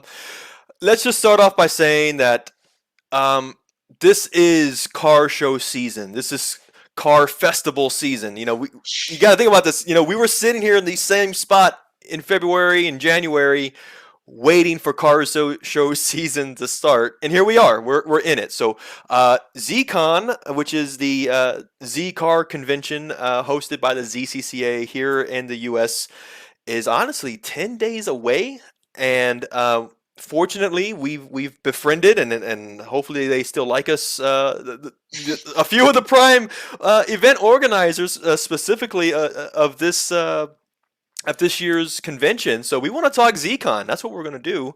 Let's go ahead and I'll share here. Boom, ZCon 2022. We're going to speak with Karl and Robby Atchison about ZCon 22. Let's go ahead and start off. I want to bring on Chris. Let's get some talking here, and let's do some catching up here. So, Chris, you there? Hey guys, how are we? Doing great, Oh, there you man. go. That's Thanks. the background. I like to Miles. relax. I was Miles. gonna have a snack later, but I don't need to now. Thank you. No, your entire this actually keeps me thin. So yeah, I vomit every time I have to look at that. Miles But specifically places his head just in the right portion of that picture, we which I got kids enjoy. who like the show. I Yeah, Right? appreciate that he's facing away from the he's picture, the he's portrait. yeah, he's below the belly button but above the knees. So I'm like, all right. There's nothing to see back there, so you're fine. Good to uh, see you guys again. yes. Thank you for being here again. I had this whole intro I wanted to have some fun with, but I'll just say, streaming from Ohio, you've been a Z enthusiast for over 3 decades. You've been executive director of the ZCCA for the past 15 years. I want to say this is your 15th year as an It is. officer of the ZCCA. Yeah. Thank you for being here. Chris, Absolutely. random Facebook user Karl. Yeah. That would be me. Yes. Not sure how I earned that privilege, but I'll take it. I've been called worse. One thing that I did, I try to, catch up. This isn't the first time you've been on the show. Thank you for coming back, by the way. I mean, Miles, you and I Always a should be pleasure. thankful. Yeah, just the fact that he wants to come back, man. But I was listening to the other episode. The other episode was really, really good. For those listening, if you're new to the show, check out episode 12. That's the one I listened to this week, and I mean, Chris, you did a great job explaining the history of the ZCCA. The history of ZCON, kind of how everything kind of formed and has become what it is today. So if anybody who's interested, please check out that episode. Really good. I was trying to catch up just to see, and the one thing that struck me, I was thinking about it, is that you mentioned in that episode that you have children that are I do. in college, I believe. College? Yes, one And finished 4-year, one's 2 years into the payment plan. I've got 2 oh, more years. I'm sure you've got the the marks on the wall. You're tallying the days left. The hash marks. Yes, Cross them off. yes. Can't wait. You mentioned that there was a promise that you gave them that if and when they graduate college, that you would offer them a selection of one of your current cars. Yeah. It's a two-part carrot. So the carrot Okay. had two strings attached. The first was get out of college. The second was get your first big girl job, right? Get your life on track. And they pretty much we have 11 Zs. I think 8 of them run. So out of the 8, there are That's good 2 that odds. there are 2 that are off the table just because they're dangerous. They're too much horsepower. But Gotcha. the rest are fair game. If they get that first big job, Well, let's also talk about the fact that you've trained your daughters to kill a man in 4 seconds as well. both are second degrees in Taekwondo. Yeah. Yeah. And I Good- almost don't good want to shake job. their hand when I see them. When I see them, I'm like, hey, I'm like, just Yeah. it's cool. Like, whoa, Right. we'll keep that space because I don't want them to like scissor kick me in the head, and I'm just like, nah. So you're saying currently you still on the Z's? Neither of them have Not left yet. the garage yet. Okay. Do They you imagine? still have driving privileges, guys. It's not like they don't own them. I mean, they go out. The 95, I think, is the favorite. My Nismo 370 gets some use. They like those 2. They have the smoothest transmissions. They don't I like your risk. Nissan, by the way. They don't risk being left on the side of the road as much as some big. Good point. That's always nice when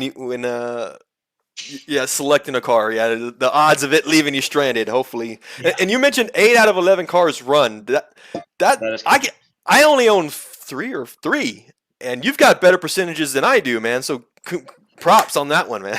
My game's been improving this year. We took a couple and marked it up. I was barely right around that 50% mark coming into 2022, but we're getting there. Okay. Do you imagine there being a third stipulation whenever the second one's been met? No. No. I'm ready to thin the herd a little. I love them all, but at the end of the day, I really want them to enjoy it. I want them to, start their own path. My Z journey started at 16. They've been coming to ZCONs and Z events all across, the myriad of regional events since they were babies and strollers. It's one of the things that spawned having more than one Z. That's wonderful, man. That's awesome, man. That's great, man. I really hope they get what they want and you get what you want. Sounds like it's working out. It's working well as planned. Sounds like a mutual beneficial thing. So yes. It's a lot of fun, guys. I mean, it's a lifestyle. Mm-hmm. That's awesome, man. Yeah, and you've been holding the torch for everybody for so long. I mean, you really are the voice for a lot of us. When it comes to the Z community. So no, it's not. We've got a good team, guys. It's and I will say, when I say voice, keep in mind you are the voice, but there's 4 billion complaining, grouchy Z people in your ear, and you've got to basically take it's. I would have probably associated to like a mental health patient, just all these voices in his head, and then he's just kind of like somehow still communicate with the rest of the world. Well, I don't mind. Everybody has something they want to talk about. I think if I could take it and reduce the volume, it would be the random 4 to 5 Z owners across the world per day that reach out and say, "Hey, can you help me sell my Z?" Yeah.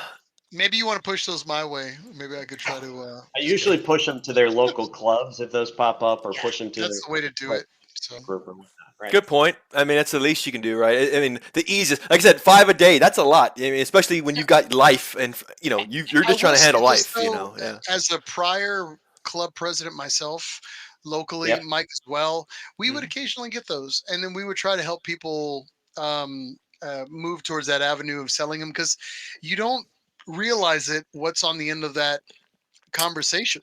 But believe me, it's like somebody imagine you passing away, and then your family doesn't know what to do with the car, but they know that it should go to somebody that would appreciate the vehicle.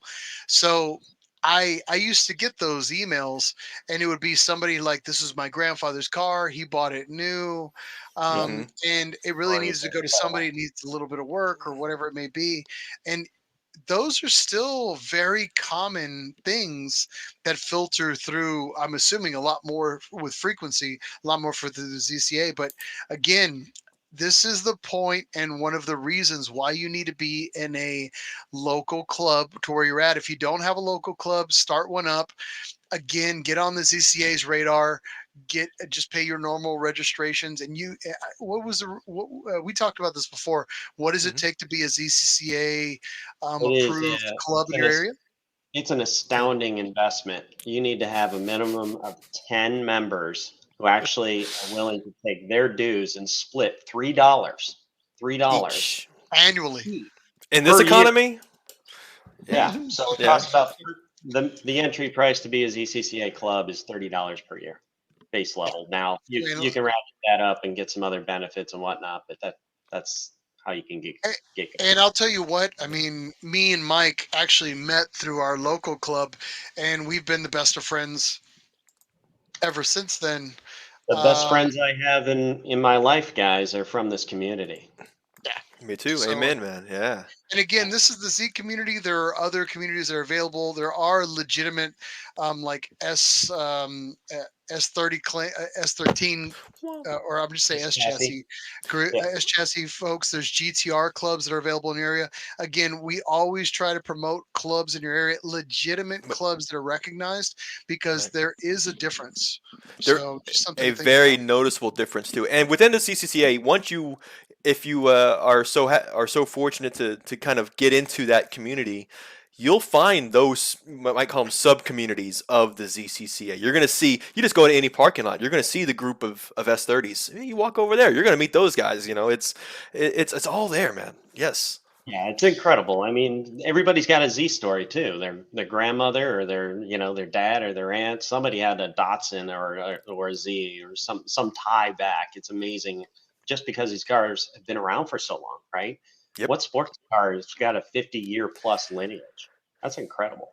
It's I truly, yeah, I feel very fortunate to have And again, found. on that note, Yeah. and on that note, thank you, Chris, for taking you. a lot of feedback from the community and kind of helping to. I mean, a lot of people don't know this, but you have a lot of insight on what the new Z possibly could be, or what people would appreciate, especially with this new Z. I mean, they definitely took the focal point from yourself and a few other folks. But again, thank you for being that voice for us. If I haven't already said that enough, so happy to do it, guys. now, on that note, we have a guest that also needs to kind of come on with us today.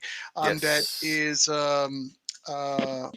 going to be handling this year's Z convention. Absolutely, he's the lead guy. Yep. So, good point. I'll bring him on here. The pride of Alabama, president of the Iron City Car Club, chairman of ZCON 2022. Let's bring on Robby Atchison. Boom. Hey guys, what's up? Mike, Welcome. You had it right the first time. It's Iron City Z Club. Iron City Z Club. Yes, sir. Yes, sir. He so wants to be a promoter of he just wants to be like a fighting promoter. I wanted to be the guy. Yeah, let's get ready to rumble and intercontinental champion. No, Something you need to know about Robby, guys. Robby's kind of a big deal. I think so. Yeah. He's a joke, but you may see that on a shirt this year. Just ask me, I'll tell you. Hailing from parts unknown. Yeah. Hailing from parts unknown. Thank you for being here, Robby. This is your first time on the show. I hope you feel at home. Hope everything's all right. I hope the green room had proper pretzels and ginger ale and virtual ginger ale and China. Good man. Thanks for having me. Yes. Oh, no problem. Now, this was funny because when you texted me, when we were texting earlier this week, and you said, hey, well, Thursday is our monthly car club, and I'm president. I have to be there. Yeah. But I also want to do the podcast. So that takes some timing, man. How did that work out for you tonight? So we moved the meeting up an hour earlier, and actually extended it by an hour earlier. So I showed up an hour earlier. Folks that could show up met me. I hung out, talked with a little bit, some of them, ate some dinner. I'm the chairman. I've got some ZCON merchandise here, so to get my guys excited and gals, I brought them some of the merch we have to show them, what we're going to have at ZCON. So made a quick appearance and, fired them up or whatever, and then headed home, get on this show. Gotcha, man. Thank you for being here. That's a good point, though. I didn't think about that till now. I almost feel bad now because the club, the club meeting just before the big event, no matter what it is. Like Miles and I, we had like Nismo Fiesta for a little while. It's that last meeting that it's that last like the rally of the troops. The rally of the troops. My apologies, man, but I mean, thank you. I'm glad we were turned able to out great. We had a great turnout. We had about 20 people, and 4 new people showed up. So we might get some new members out of this. Excellent. That's great, man. I hope they're with us. If anybody of you guys are from the Alabama group, come into the comments. That's we'll give you a shout out, man. By the way, just saying. Yeah. I know in the past we've talked about Chris, how he got started in the Z Club. This is our first time talking with you. How did you find the Z world? What happened? What's your story? Well, I was into motorcycles and I still am, but I had a young son that rode motorcycles with me, starting when he was 14, because in Alabama you can get your motorcycle license at 14. We rode street bikes. At 16, you have to have a small sport bike, like a 125 or something. But anyway, he turned 16, and I got him a bigger sport bike. And we were riding, and he started riding on his own. He had his 4th wreck, and Mom said no more. And it was a super nice bike. I got such a great deal on it, and I had it fully insured. And so I wound up with some insurance money after he totaled his bike. And I saw a Z convertible on Auto Trader back then, if you guys remember that website. The paper version? No, it was the website. Okay. It was before Facebook Marketplace and IC Cars and all that. But we refer to them as the sacred texts. Yeah. So drove to Lynchburg, Tennessee, which is where it was. Bought it, drove it home, and the rest is history. Nice. Yeah. What's the model? Did you say? It's a '93 Z32 convertible. That was the first year of the convertible too. It was. Yeah. So and it's it was my youngest son is real big into the Z community, not the one that crashed the motorcycles, but my youngest son, and we did a lot of father-son projects on that thing, so it needed a lot of work when we got it. And, I was going to say, did you get it with the typical hanging loose, like an old pair of underwear rooftop that just kind of like an old burnt out sock? I'm assuming you had to get a hat, replace the whole roof like you have to do for every convertible. It wasn't quite as bad as you described it, but I have replaced the top. Oh, okay. And for those that don't know, you'll only know the love of a convertible if you've ever owned one and then had to replace the top. I did it myself, and it was probably the worst Z32 part replacement. I would rather pull an engine. That's saying something. Wow. I'll tell you, I started replacing my own top. I got it off and realized I had to with the glue. And I found a convertible shop to pick it up where I left off. And so I took the car to him and the new top in a box, and he's like, "Yeah, I could do it." And I was like, "You're my man." Mine, I tried to do it tight, and I did it successfully. But it was like a old soggy boob. It was just like it was not right. Sorry, did I say that? That goes our rating, Miles. Yeah. No, it goes to rating. My apologies, kids. My apologies. Put the kids to bed. But now the underside look where you have to do all that glue edging. That's where it went south. And see, only like nerds would know that. I'm gonna give you a little nerd. Yeah, I didn't want to mess with the glue. Took it somebody. We're moving on. All right. So I was thinking about, it wasn't too long ago. We all were together in the same area. We were at Branson Z Fest with you guys. Mm-hmm. I know Miles, myself, we were preoccupied for, I would say, at least half the time with an engine swap. But we did make out to a few of the events, a Cruz, one that I ruined with an Ultima, by the way. I should say that. Ultima rental. That was, yeah. It made the event. We're good. I had to show up with we had to show up with that big Ultima energy. That's what's going on. That's the new trend, the new craze these days, But no, but I actually really enjoyed it. I know with you, Chris. I mean, we were turning wrenches together. I mean, we were underneath the car trying to get that transmission in up. That's one of the last things we were doing. And, I really appreciated it because usually when anybody goes to a festival, the car is in its best condition possible because that's what everybody's trying to do before they get there. So we're all enthusiasts, we're all in the same room, and typically we're just talking about what we did. Oh, we did this, we did that. And then when you actually do something where you've got tools, who's got my socket wrench, something like that, it's like that's where the rubber hits the road. You're like, I'm not saying proving things, but you're saying this. It is kind of that communal rite of passage that not every event has, and that's what makes Branson so unique as well. So for me, like that event, like us all working on cars together, which we had an opportunity to do, you get a chance to see how people work and how other nerds do their business. And to me, it's like it's an opportunity for me to pick up skills. Because there's always like a way that somebody does something, and I'm like, you know what, that's more efficient. I'll adapt that into my repertoire of skills. And then the other thing too is like I've never had an opportunity. I've hung out with Chris numerous times, but we've never had an opportunity to actually wrench on anything. And that was the weird. That was the first time we'd had an opportunity to wrench on stuff. Same thing. Robby had an opportunity to kind of see how greasy that me and Mike can actually get, and what our comfort level of grease is. But that's the whole. What it kind of comes down to is we love those type of things when we go to events. We just it is kind of a bonding experience, if you will. But again, that's the whole point. Things of events that bring those people together. I mean, Branson just so happened to be an event where we decided to do something crazy like this for somebody else, and we came out with some pretty good success of getting that done. ZCON is really no different in that respect. And I've been to, I think we all have been to a numerous number of ZCONs, including people that are commenting on with us. And that's one thing that I've always kind of held, is that the Z convention is that beacon of light for the Z community. I mean, Chris, you can probably attest to this.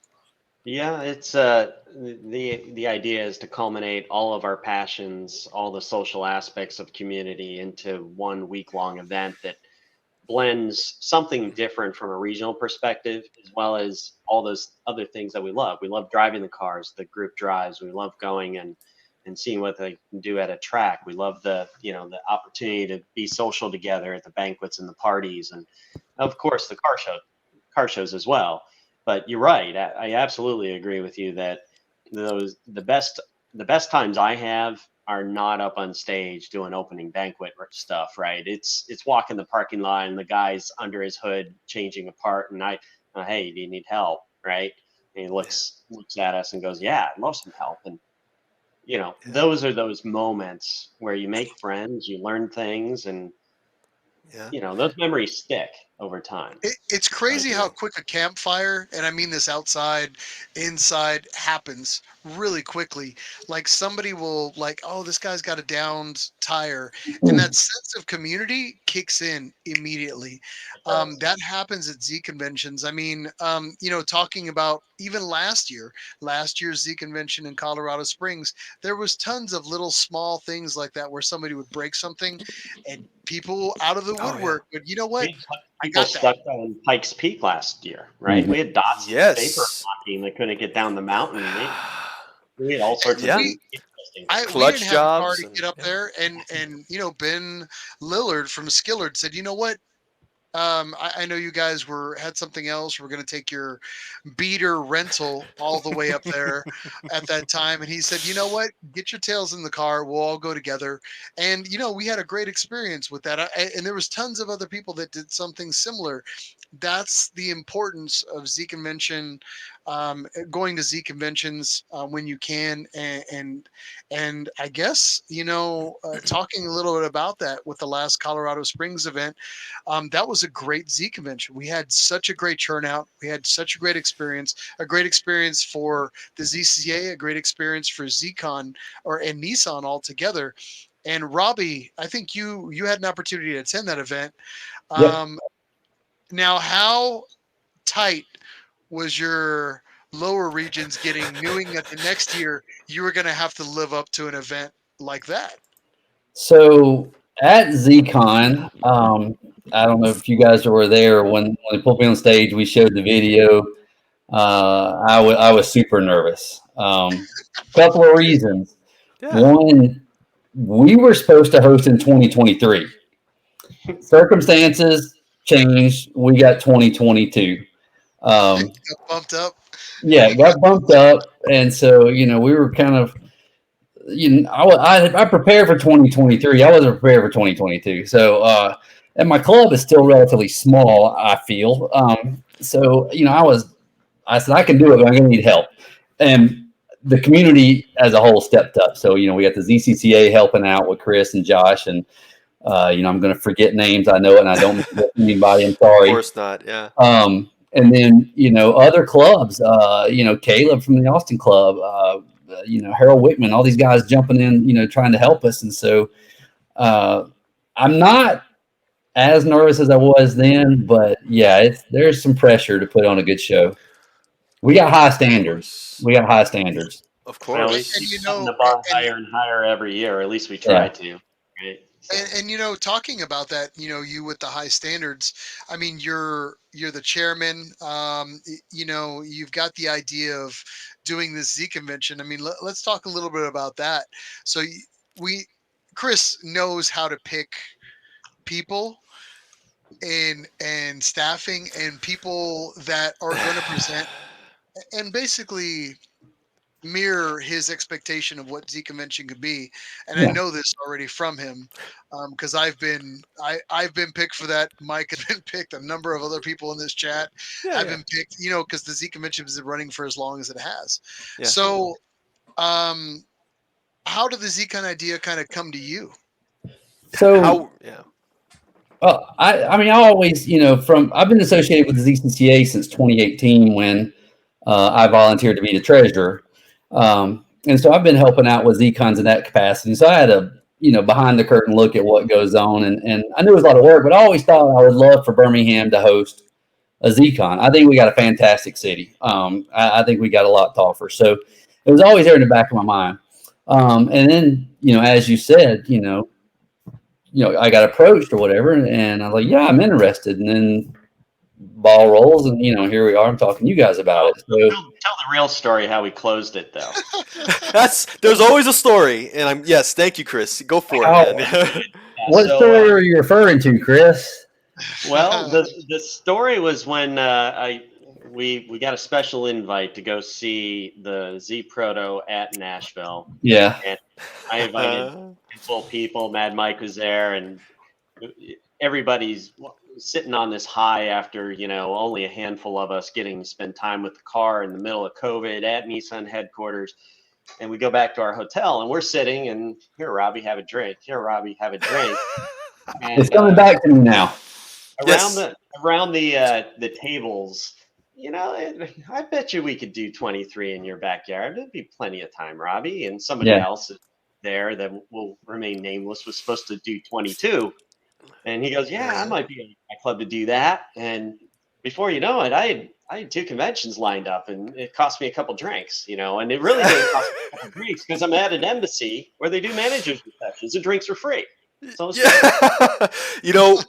I'm glad you mentioned that too, because my story as well was in a bar setting. We were in the bar lobby of the Sonesta in Atlanta. We were at Z Nationals. Hey, Mike, pull up a seat. Let's talk here. It's always that's how he gets you.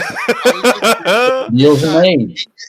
That's it. He's like a snake watching. He's like a venomous snake, and he gets you. He's like, you should do ZCON. You should do ZCON. To Robby's credit, it's not like we pulled him into something and left him hanging. That's true.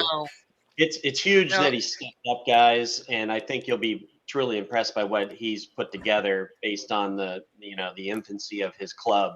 Birmingham is a very cool area. We've got some incredible events, and he'll talk about it all. But the work that this guy has done behind the scenes cannot be underestimated. And, you guys know it, but the people listening, it's and I will say this. I mean, let's talk a little bit about the club, because I know you've kind of had your own trials with and I'm going to give a little background here for those that haven't ran a ZCON or been part or seen kind of how that operates. It takes a certain number of volunteers and staffing, like things you have to have in play even before you begin a proposal for doing something of this magnitude. Now, I mean, Robby, not only did you have to get your proposal together, but you also had to kind of get your club healthy, right? Yep. Yeah. Yes, so a little bit of that one was when we left that Embassy Suites he talked about. We were looking at 2023. I went to the club meeting. And I was like, hey, guys, we've been asked to host 2023. What do you think? And we get, on average, 10 to 15 good members at the club meeting. And thumbs up, yeah, let's do it. And we go next month, and I was like, we've been asked to host 2022. And so, now we're a little over a year away or whatever, but everybody still thumbs up. And so, so we got a good, there's been, absolutely trials and tribulations, and, everybody working hard or whatever, butting some heads. It's going to happen. But, the snowball starts off the top of the hill and it's slow. And then it gets bigger and bigger and bigger. Now it's got a lot of momentum. It's got a lot of mass. And, we've got good people. I got a good team, here local helping out. So, I'm very proud. I think it's going to be great. When you want to talk about what we're doing, I'll be glad to talk about that. Super proud of what we got to offer. Yeah. I'm glad you mentioned that too, because you mentioned 2018 kind of being where things started for the club. It's only 2022, so that's a quick rise, by the way, and that's very admirable too. And I was starting to think, I think we mentioned it earlier as well. The club started around the same time. I mean, just for a moment, I was thinking about the club and the members. Like, how did it start? A little bit of a background, yeah. Yeah, so I've I've been to every ZCON since Memphis, and I've been seeing the people there and hearing about the clubs in Birmingham.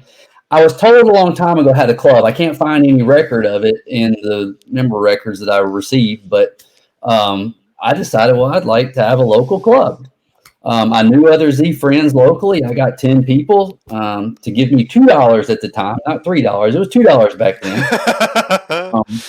And so, me, my wife, and 8 other people, and my son. So, we put it together, submitted the stuff, and boom, we're a club. And so I think I wrote the check, and I turned around because the treasurer I deposited it. So ZCCA. You wrote and received the check, yeah. A little streamline right here, and boom, we're a club. And then we grow, and we got people come and go, but we haven't lost many. We have not lost that many at all. I feel we're a little bit different maybe than some clubs. We don't take a member unless we meet you. We're not a register online, submit your money through PayPal or whatever. We want you to come and hang out with us. And so you come to a club meeting, or you come to one of our shows, or meet us at Cars and Coffee or something like that. And that's how we are, and that's why I think we got a good group. You're going a little more biker gang rules, and I can appreciate that. Yeah, that's true. We want to meet you. We want to know who you are. It's true, and that's a great distinction of a traditional car club. How you said a legitimate car club. It's in person, and I've heard the saying once, and maybe it rings true here as well, is that the cars don't make the club, the people make the club. No. At its core, the cars are great. That's the bond. That's the glue. But the people make the club. Yeah, exactly. Yeah, and and to give a little credit and shout out to you, Mike. Back in 2018, when we were in Atlanta, my club was very new, and I'd asked you for a lot of advice, and it was very helpful. Yes. And so I was able to take some of the things you suggested and turn it in. And one of the it seems simple now looking back at it, but it didn't dawn on me when we were talking about it, was how do I, make things public and make things private so that I force people, not force, encourage people to join the club. And you said, well, you create a Facebook page and that's what everybody sees.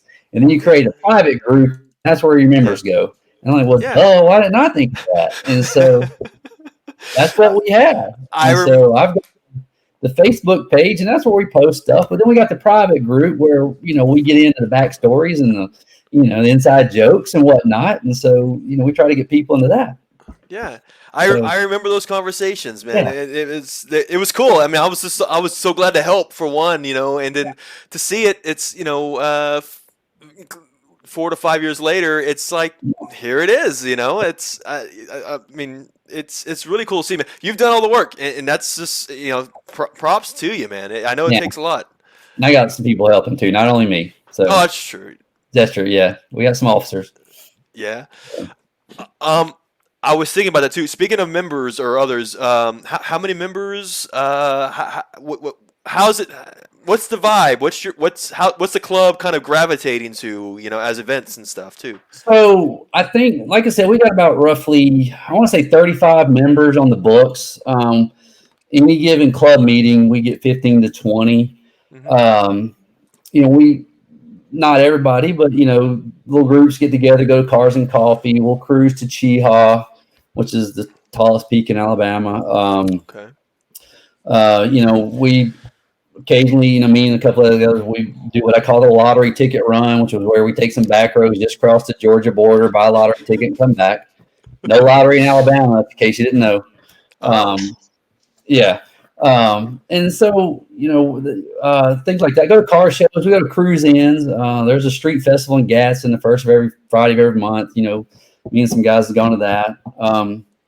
Christmas party every year we love, do Dirty Santa, things like that. But my favorite event is the scavenger hunt we do. And I don't know where the idea came to me, and I'm not saying it's original, but I had an idea to people to go with their cars and get a picture of their car with something in the background, or their car and something, and that is a scavenger item. And the way we do it is I come up with as many items as I can, and then people decide they're going to participate, and then we do it on a Saturday morning. I give everybody the list, but I don't want anybody jumping the gun. You don't go out early, you got to wait. So Saturday morning, they get the list. They have all day. Go get their pictures, their scavenger items. We come back to somebody's house and we put them on the big screen, and then we get to hear the funny story about the picture, or how they got it or whatever. And some of the scavenger hunt items are like, get a picture of your car at an auto parts store. Because if you own a Z, you've been to an auto parts store. Yeah. And then you get a bonus point if you can get one of the workers in the picture with you. Something like that. Nice. Go to a gas station and get a picture with the cashier. Get a bonus point if she'll hold a moon pie. And so moon pie. Yeah, yes. Stuff like that. There's a lawyer in Alabama that advertises on about 75% of the billboards in the state. His name's Alex Shinnar. Anybody that lives in Alabama knows him. Get a picture with an Alex Shinnar billboard in the background. Boom. You can do that by driving a quarter mile down the street. I don't care where you live. So, that's one of the fun things we've done. And I will say some of the things we do have taken a back burner now that we are doing the ZCON. I've done a lot of traveling this year. Some of it related to ZCON. Some of it just fortunate to travel. So I haven't been able to do the things that we normally do, but we will get back to it. That's cool. You mentioned something too. You mentioned the number of members, but based on what we talked about earlier, like y'all's vetting process and the people that you have, I have a sense that those are the hardcore people, though. Yeah. That's important to note too, because I mean, I've seen clubs, or our club, Miles, even when we were part of the leadership of it, is that you might have bigger number on paper, but there's always like certain circles, right? Your core is here, your hardcores, and then you've got the people that just kind of flow in and out, like that. So the fact that you've got that many hardcore, devoted members, that's very awesome, man. We still got the original 10 too. Original team. Yeah, the original 10 that joined and made the club. We're all still together, and we have those 10. We have a club T-shirt that says ICZ Original. So yeah, we're the only ones that got it. Yeah, the OGs. OGs, man. Yeah. Speaking of that, you mentioned was it IZC Iron City Z Club? Yep. right? Now, Yep. Iron City.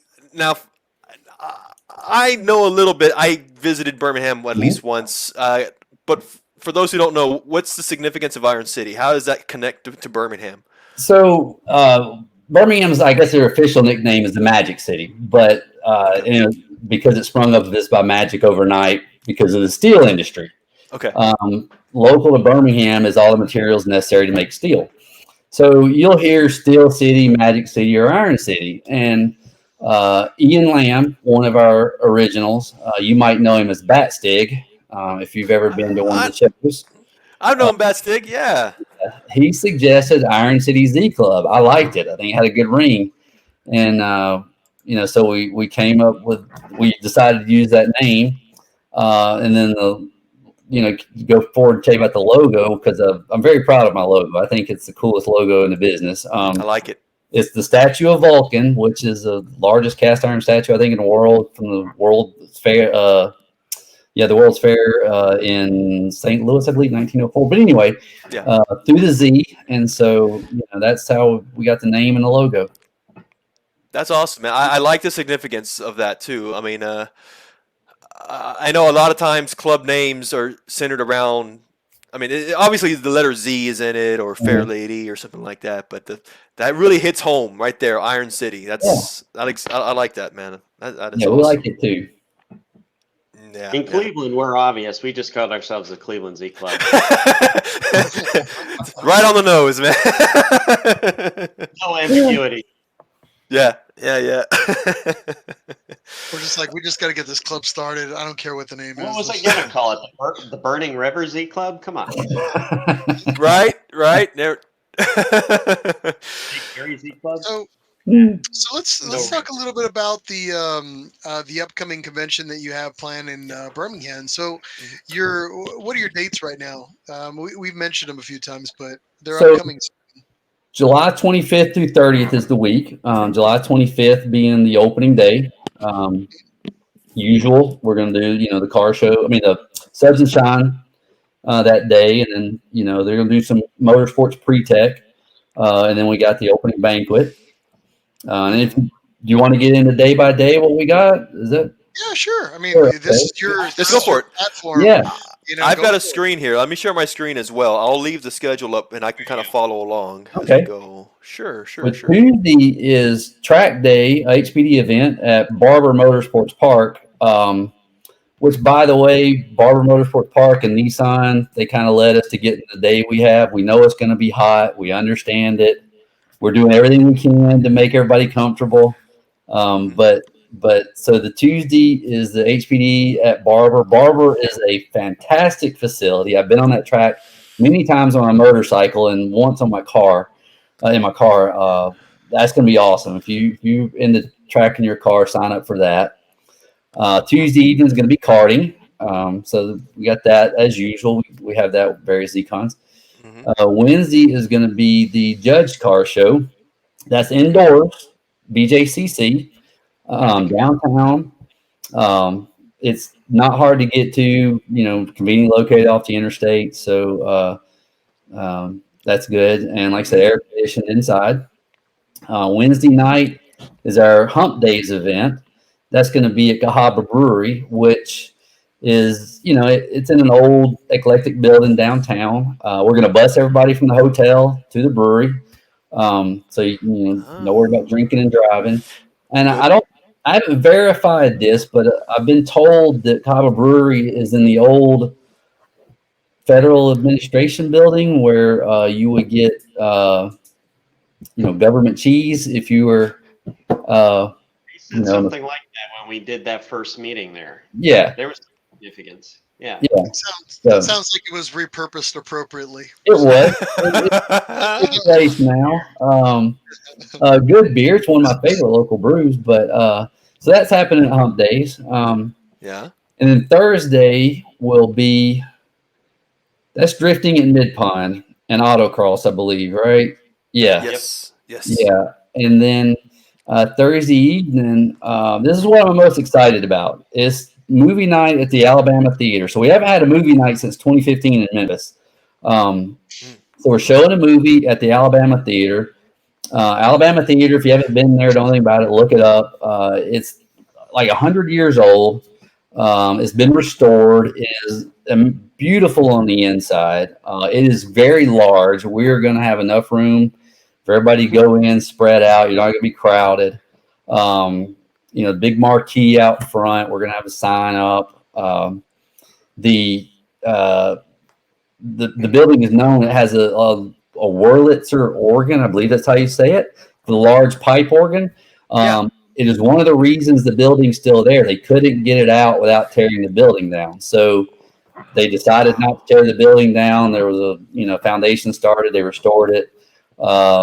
We have paid extra to have a guy play the organ for us. So we're going to have some car themed music when people get in. Chris and I had the fortune, and the other guys went on a pre-trip, of hearing them play Africa by Toto on a pipe. Very different on a pipe organ, I gotta say, but it was awesome. Yeah, it's not your average version, but it was cool. So I'm excited about that. I think people are going to like that. By the way, it's not a AMC or whatever movie. So there's some adult beverages you can get. So that's good. Cool. You're welcome to share the movie if you'd care to. Yeah, so the movie is going to be the 24-Hour War. Oh, that's a great movie too. Wow.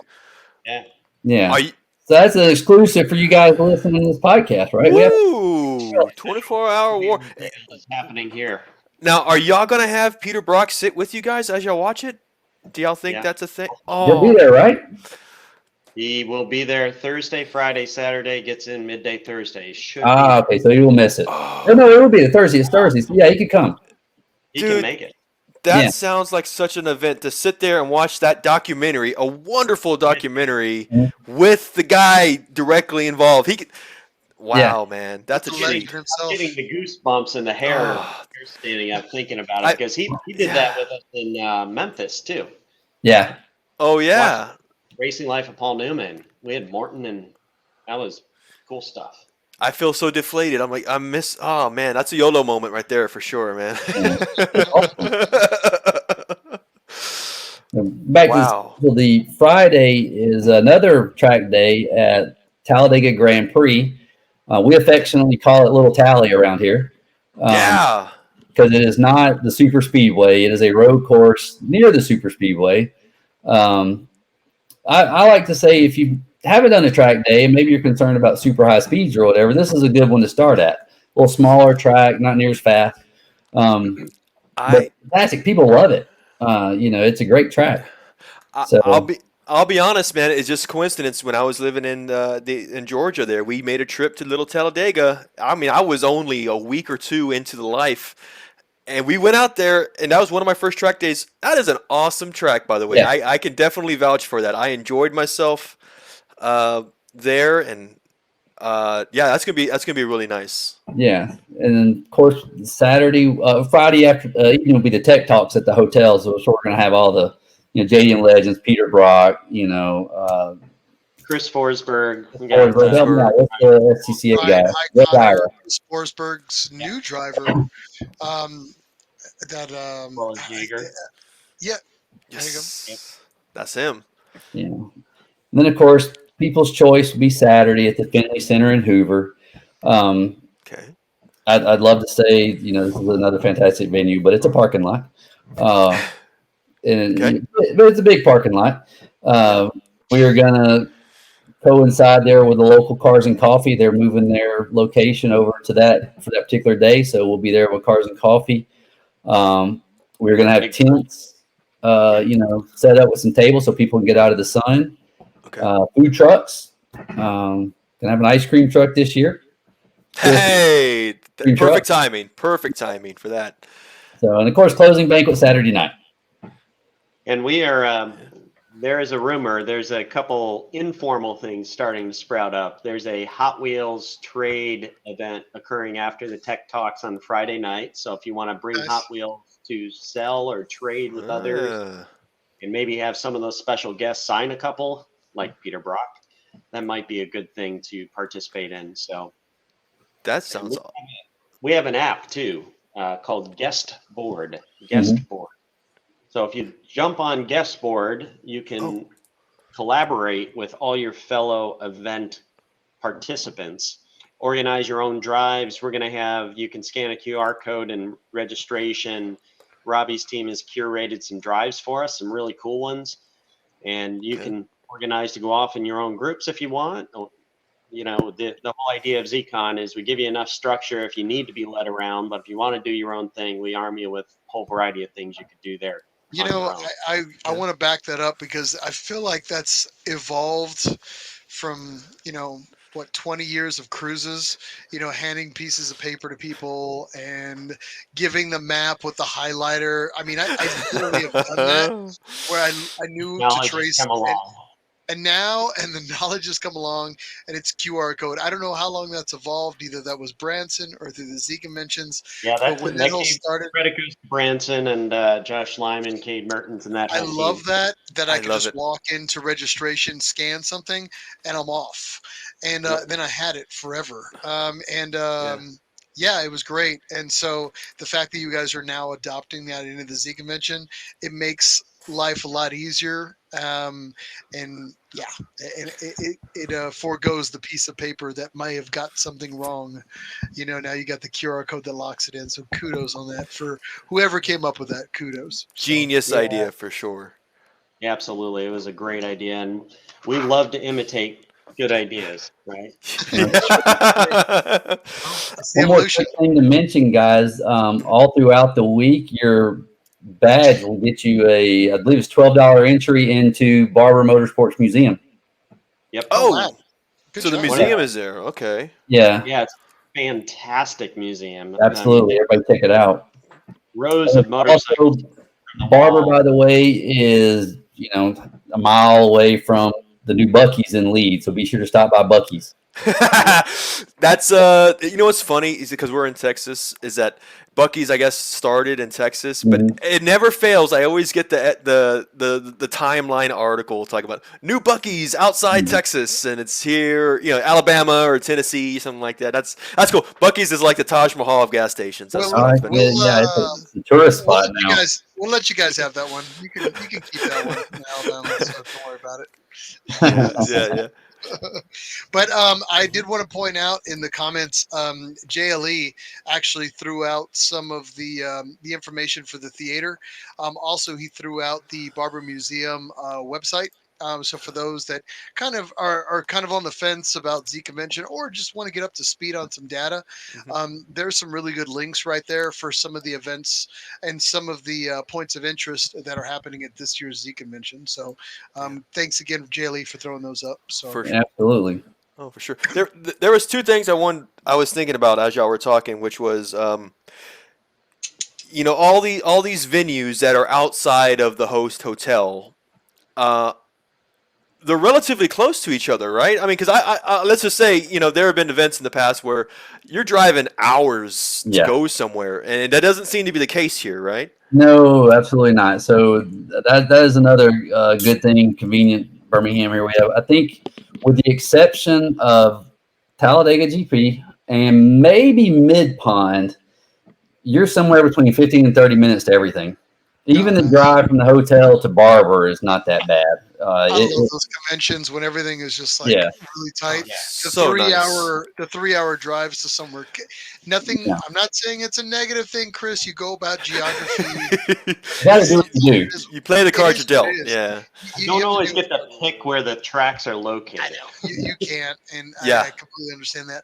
But for those that are out there and on the fence, I mean, this is an opportunity to really just go to an event that is definitely laid out very well. So, And it seems our intent, sorry, Mike, is to make it a mini vacation, right? It's a car event, but enjoy the region. Get out of the hotel. Go look at all these cool events that are on the attractions page of the website. Just enjoy the region. That's the beauty and incredible difficulty of the model for ZCON. The beauty part is you get to enjoy a new region every year. The difficult part is on our side, right? Making that happen.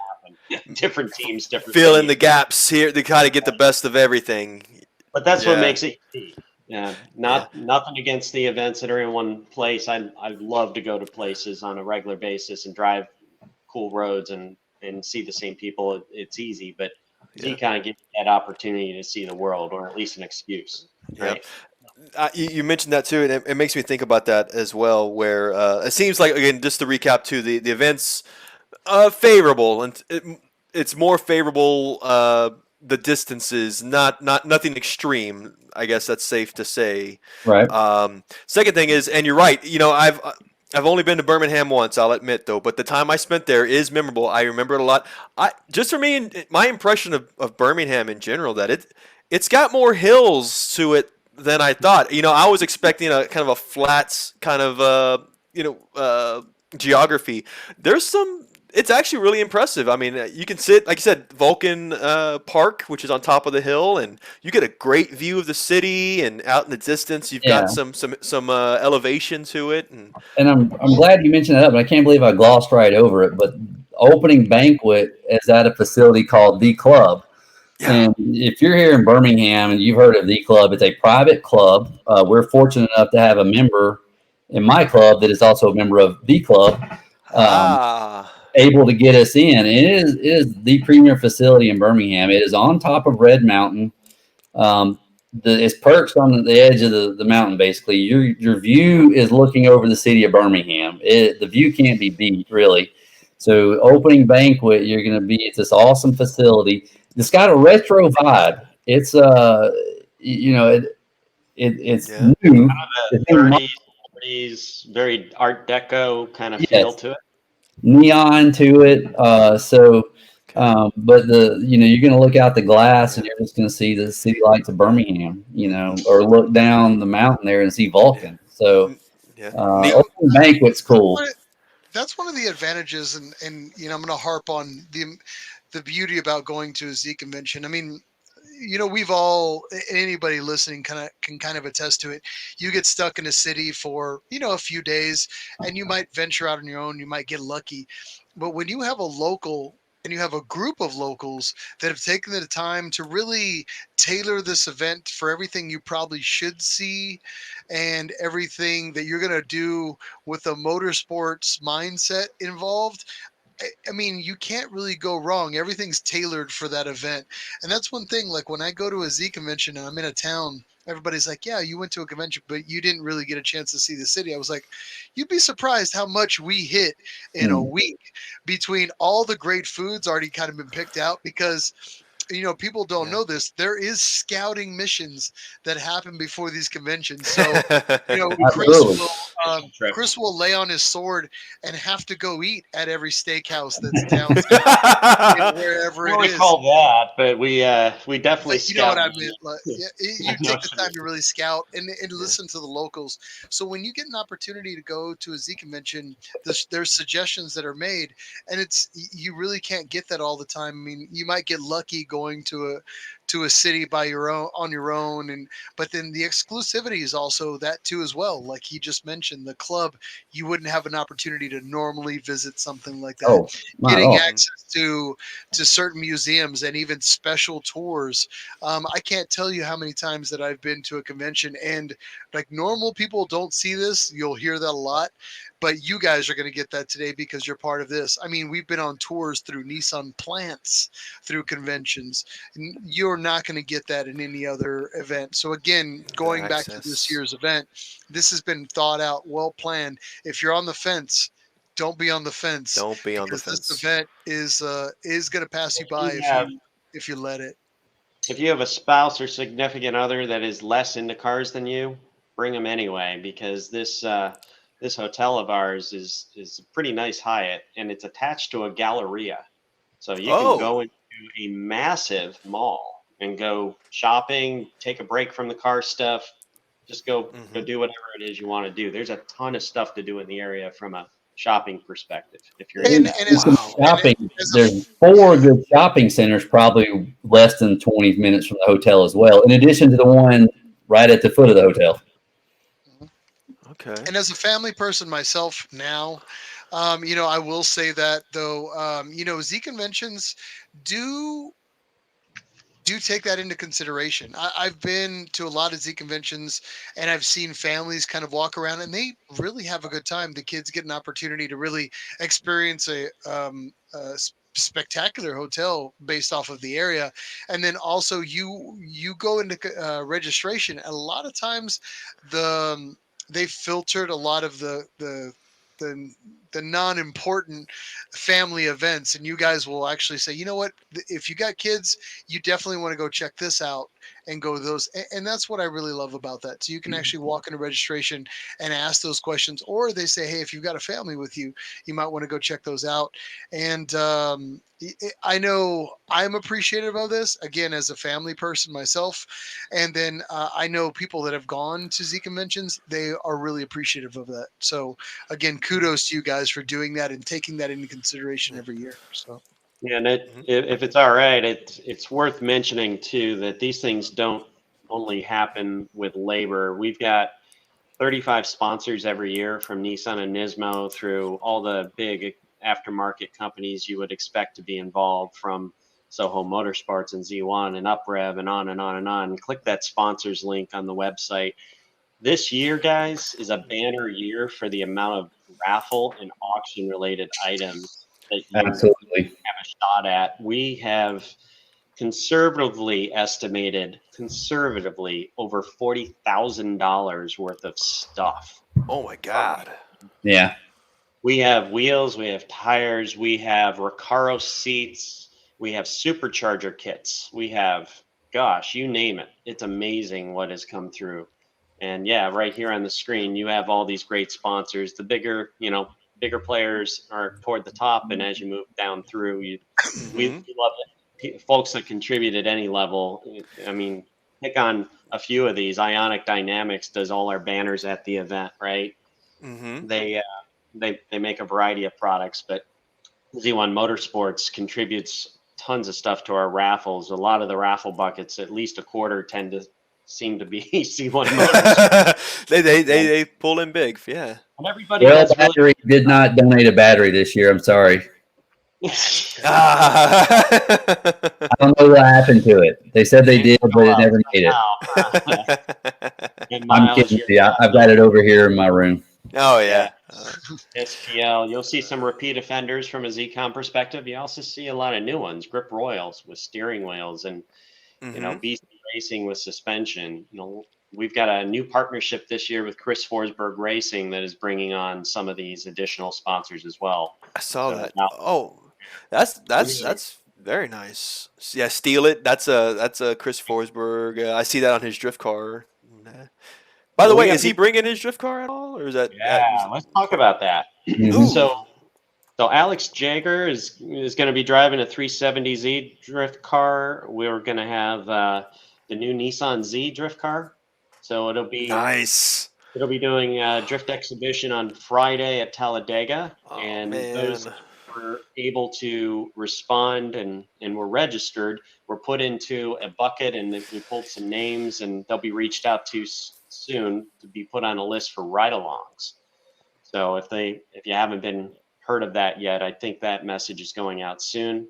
Wow. And they're also bringing the Ultimaniac. They're also bringing their previous Infinity M series ride-along machine, another drift rocket.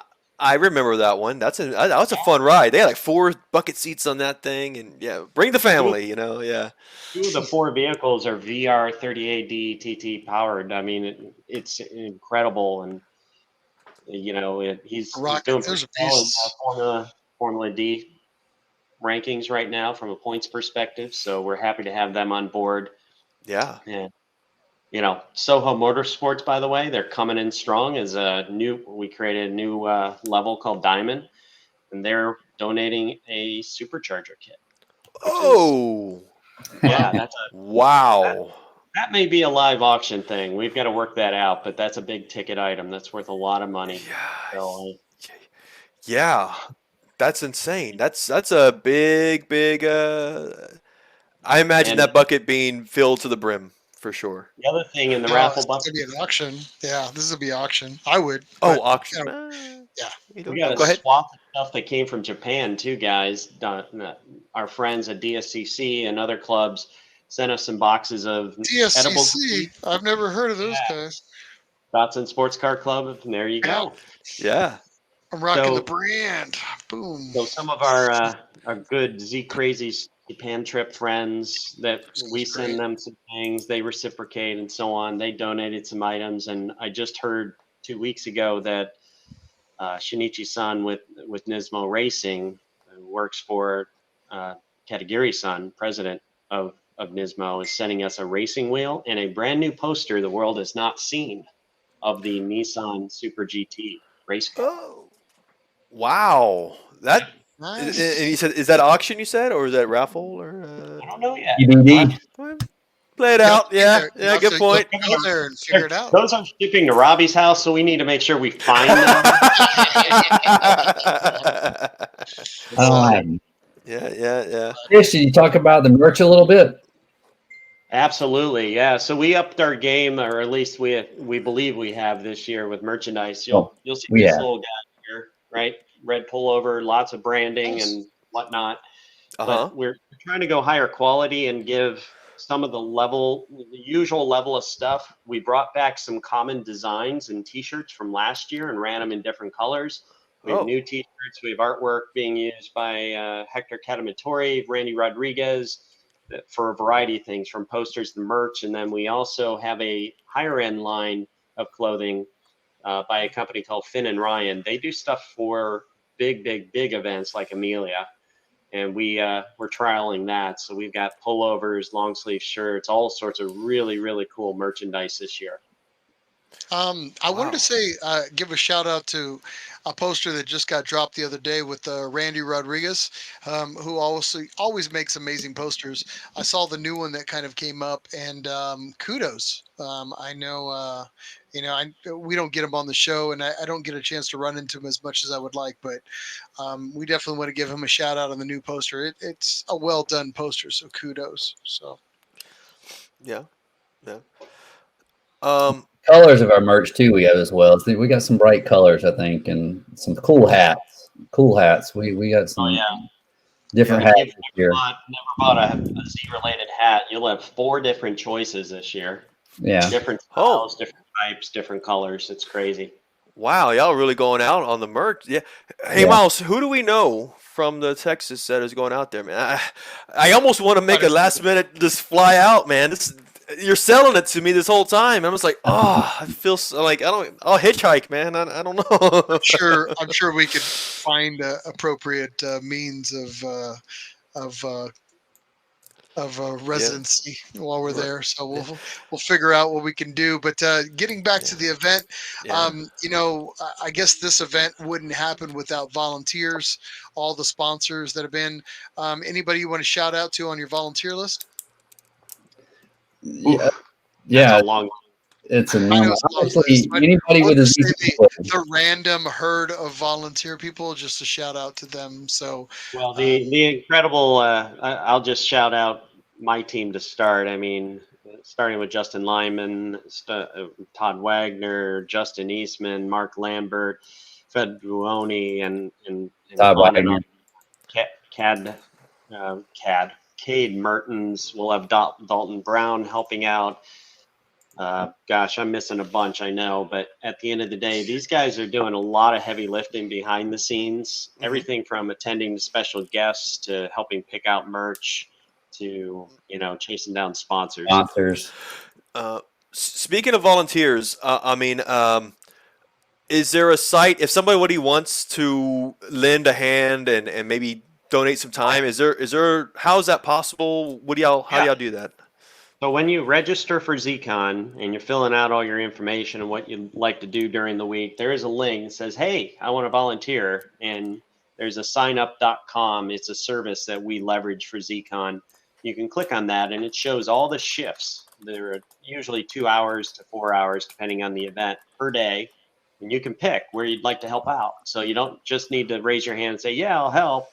We actually give you the ability to choose where you would like to help.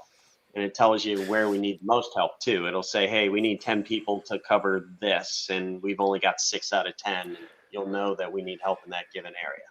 That's pretty generous too, because typically what I've seen in the past is that if you're a volunteer, which you hear it a lot, voluntold, right? Yeah. But Right. the fact that you can kind of have a little bit of freedom there, that's pretty nice, man. We give you the illusion of being able to make your own choices. People sign up.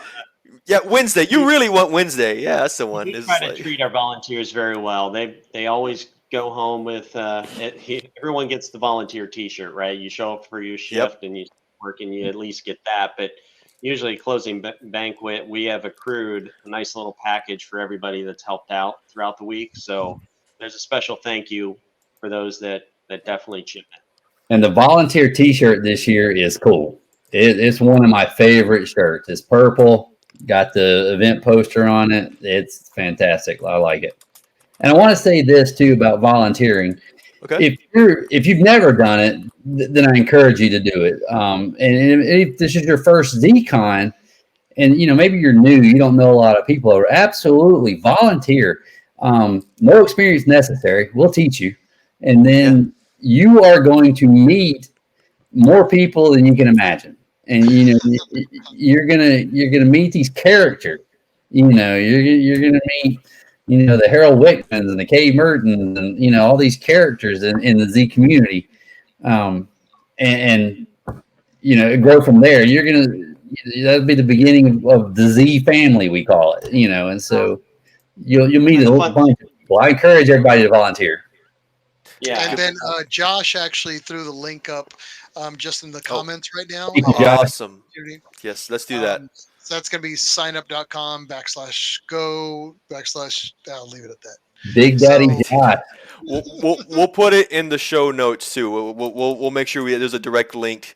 So for those of you listening, if you're listening to this before July 25th, 2022, sign up if you're going. Volunteers. Yeah, I agree. I've said this multiple times before. Being selfless is the greatest thing you can do for yourself. You learn a lot of things about people. You learn a lot of things, and you meet a lot of great people. So definitely do it. And it's fun work. We're gonna cut up. We're gonna have a good time. We're gonna play. It's true. Mm-hmm. And then you get a cool shirt at the end of it that you that you definitely I wear them all the time. So, and people are always like, man, it kind of, I will say there's a bit of smugness in my volunteer shirts. And the volunteer little label there. Yeah. Hey, staff shirt. Yeah. So, volunteers are a big deal, and we put it on the shirt. Yeah. Real quick, we've talked a lot about the hotel. Is there still vacancy at the hotel if they call with the ZCON block, or is there an overflow hotel, or what's? Good question. So the official answer is if you call the hotel directly, there are not rooms. We do have vacancy at an overflow. However, we are 1 week out, which means some people are starting to, realize that they can't come. So I've got a handful of rooms available. All you have to do is reach out to me and hit the ZCON team address. You'll get to me. It's info@zcon.org, info@zcon.org. Just say, hey, I need help with a hotel room, and we'll get you at the host hotel. As long as you get to me soon. info@zcon.org. I'm going to go ahead and throw it up here on the screen for those who are interested. Yes. Awesome. Hey, this might be a last thing. It sounds funny, but you mentioned food in Alabama, though. When it comes to barbecue, it's a barbecue question. Is it pork or is it beef? I don't know. What's You're gonna start a fight here now, man. Maybe I don't know, man. The answer is yes. The answer is yes. There you go. Okay, the answer is yes. Good delegation there, Robby. Yeah. Good answering. We'll leave it at that. So yes, good execution of an answer.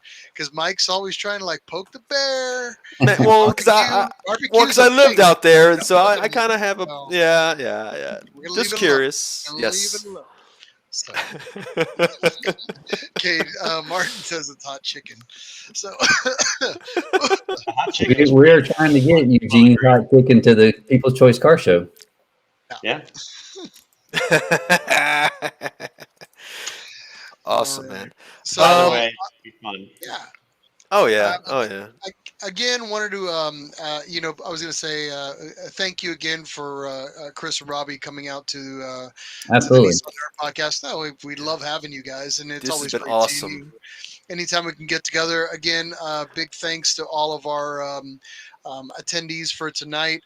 Big shout out to everybody. There's so many of you that kind of jumped in here tonight, but kudos for coming out and commenting all night and staying with us and razzing us and helping us with information that we forget because we're getting old, and checking our facts all the time. A little shout out to all you guys out there. Thank you. Kudos Yeah. to all you guys for being nerds and hanging out with us. Again, thanks to everybody. And again, get on the ZCON website, get in the ZCA website. And if you don't already have a club in your area and you think you got enough people, put it together. That's the heart of the community. We always need more clubs out there and more of a network to support ZCON and support other Z community events in your area. We aren't going to cover any other Z events tonight just because we're running a little low on time. No, this is all we need, man. Yeah. This is all we need. And I don't want to I don't want to take away any thunder from the Z convention because quite honestly, it doesn't deserve it. It definitely needs to be held out on the pedestal that it deserves on this evening. So again, a shout out to our community. Continue to like, share, subscribe. If you have any information, any new news events that are coming out, always give that to us at info@nissannerd.com. And again, we couldn't do this without you. Continue to check us out and share us within your community. Yes. I will say it one more time. info@nissannerd.com. That's how you can find us directly, like you said, as well as social media. You've got the inbox, DMs, whatever you want to call it, man. We got to get into the Instagram more, man. I'm sorry, I feel so dated saying that stuff, man. So. You know, we're old people hang out on Facebook. That's where I roll. You know, if you don't want to come and hang out in my Facebook circle, that's it. You know, that's just how I roll. You know, I drink beer right now, but you know, eventually I'll get into inshore, and then that'll just be how I roll. You know, Yeah. So it is what it is. But again, a big thank you for everybody for coming out. Next episode we'll be doing, like always, is every 2 weeks. So we'll see you in the next 2 weeks, where we'll give you news updates, motorsport updates, and any event updates that are coming out. Again, till then, guys, thank you for being on with us tonight. Thank you for everybody for being on with us tonight.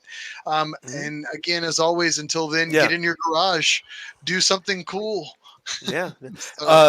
Absolutely. While you're here, Chris and Robby, if you got something, feel free to join in the compi. Cheers, everybody. For you online, thank you for being here. I got a sip. And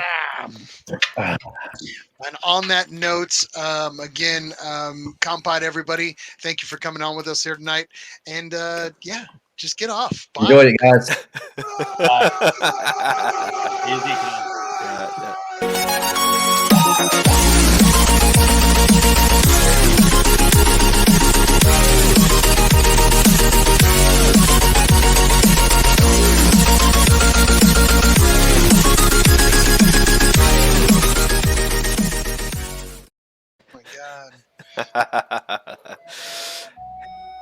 What's up? That was fun.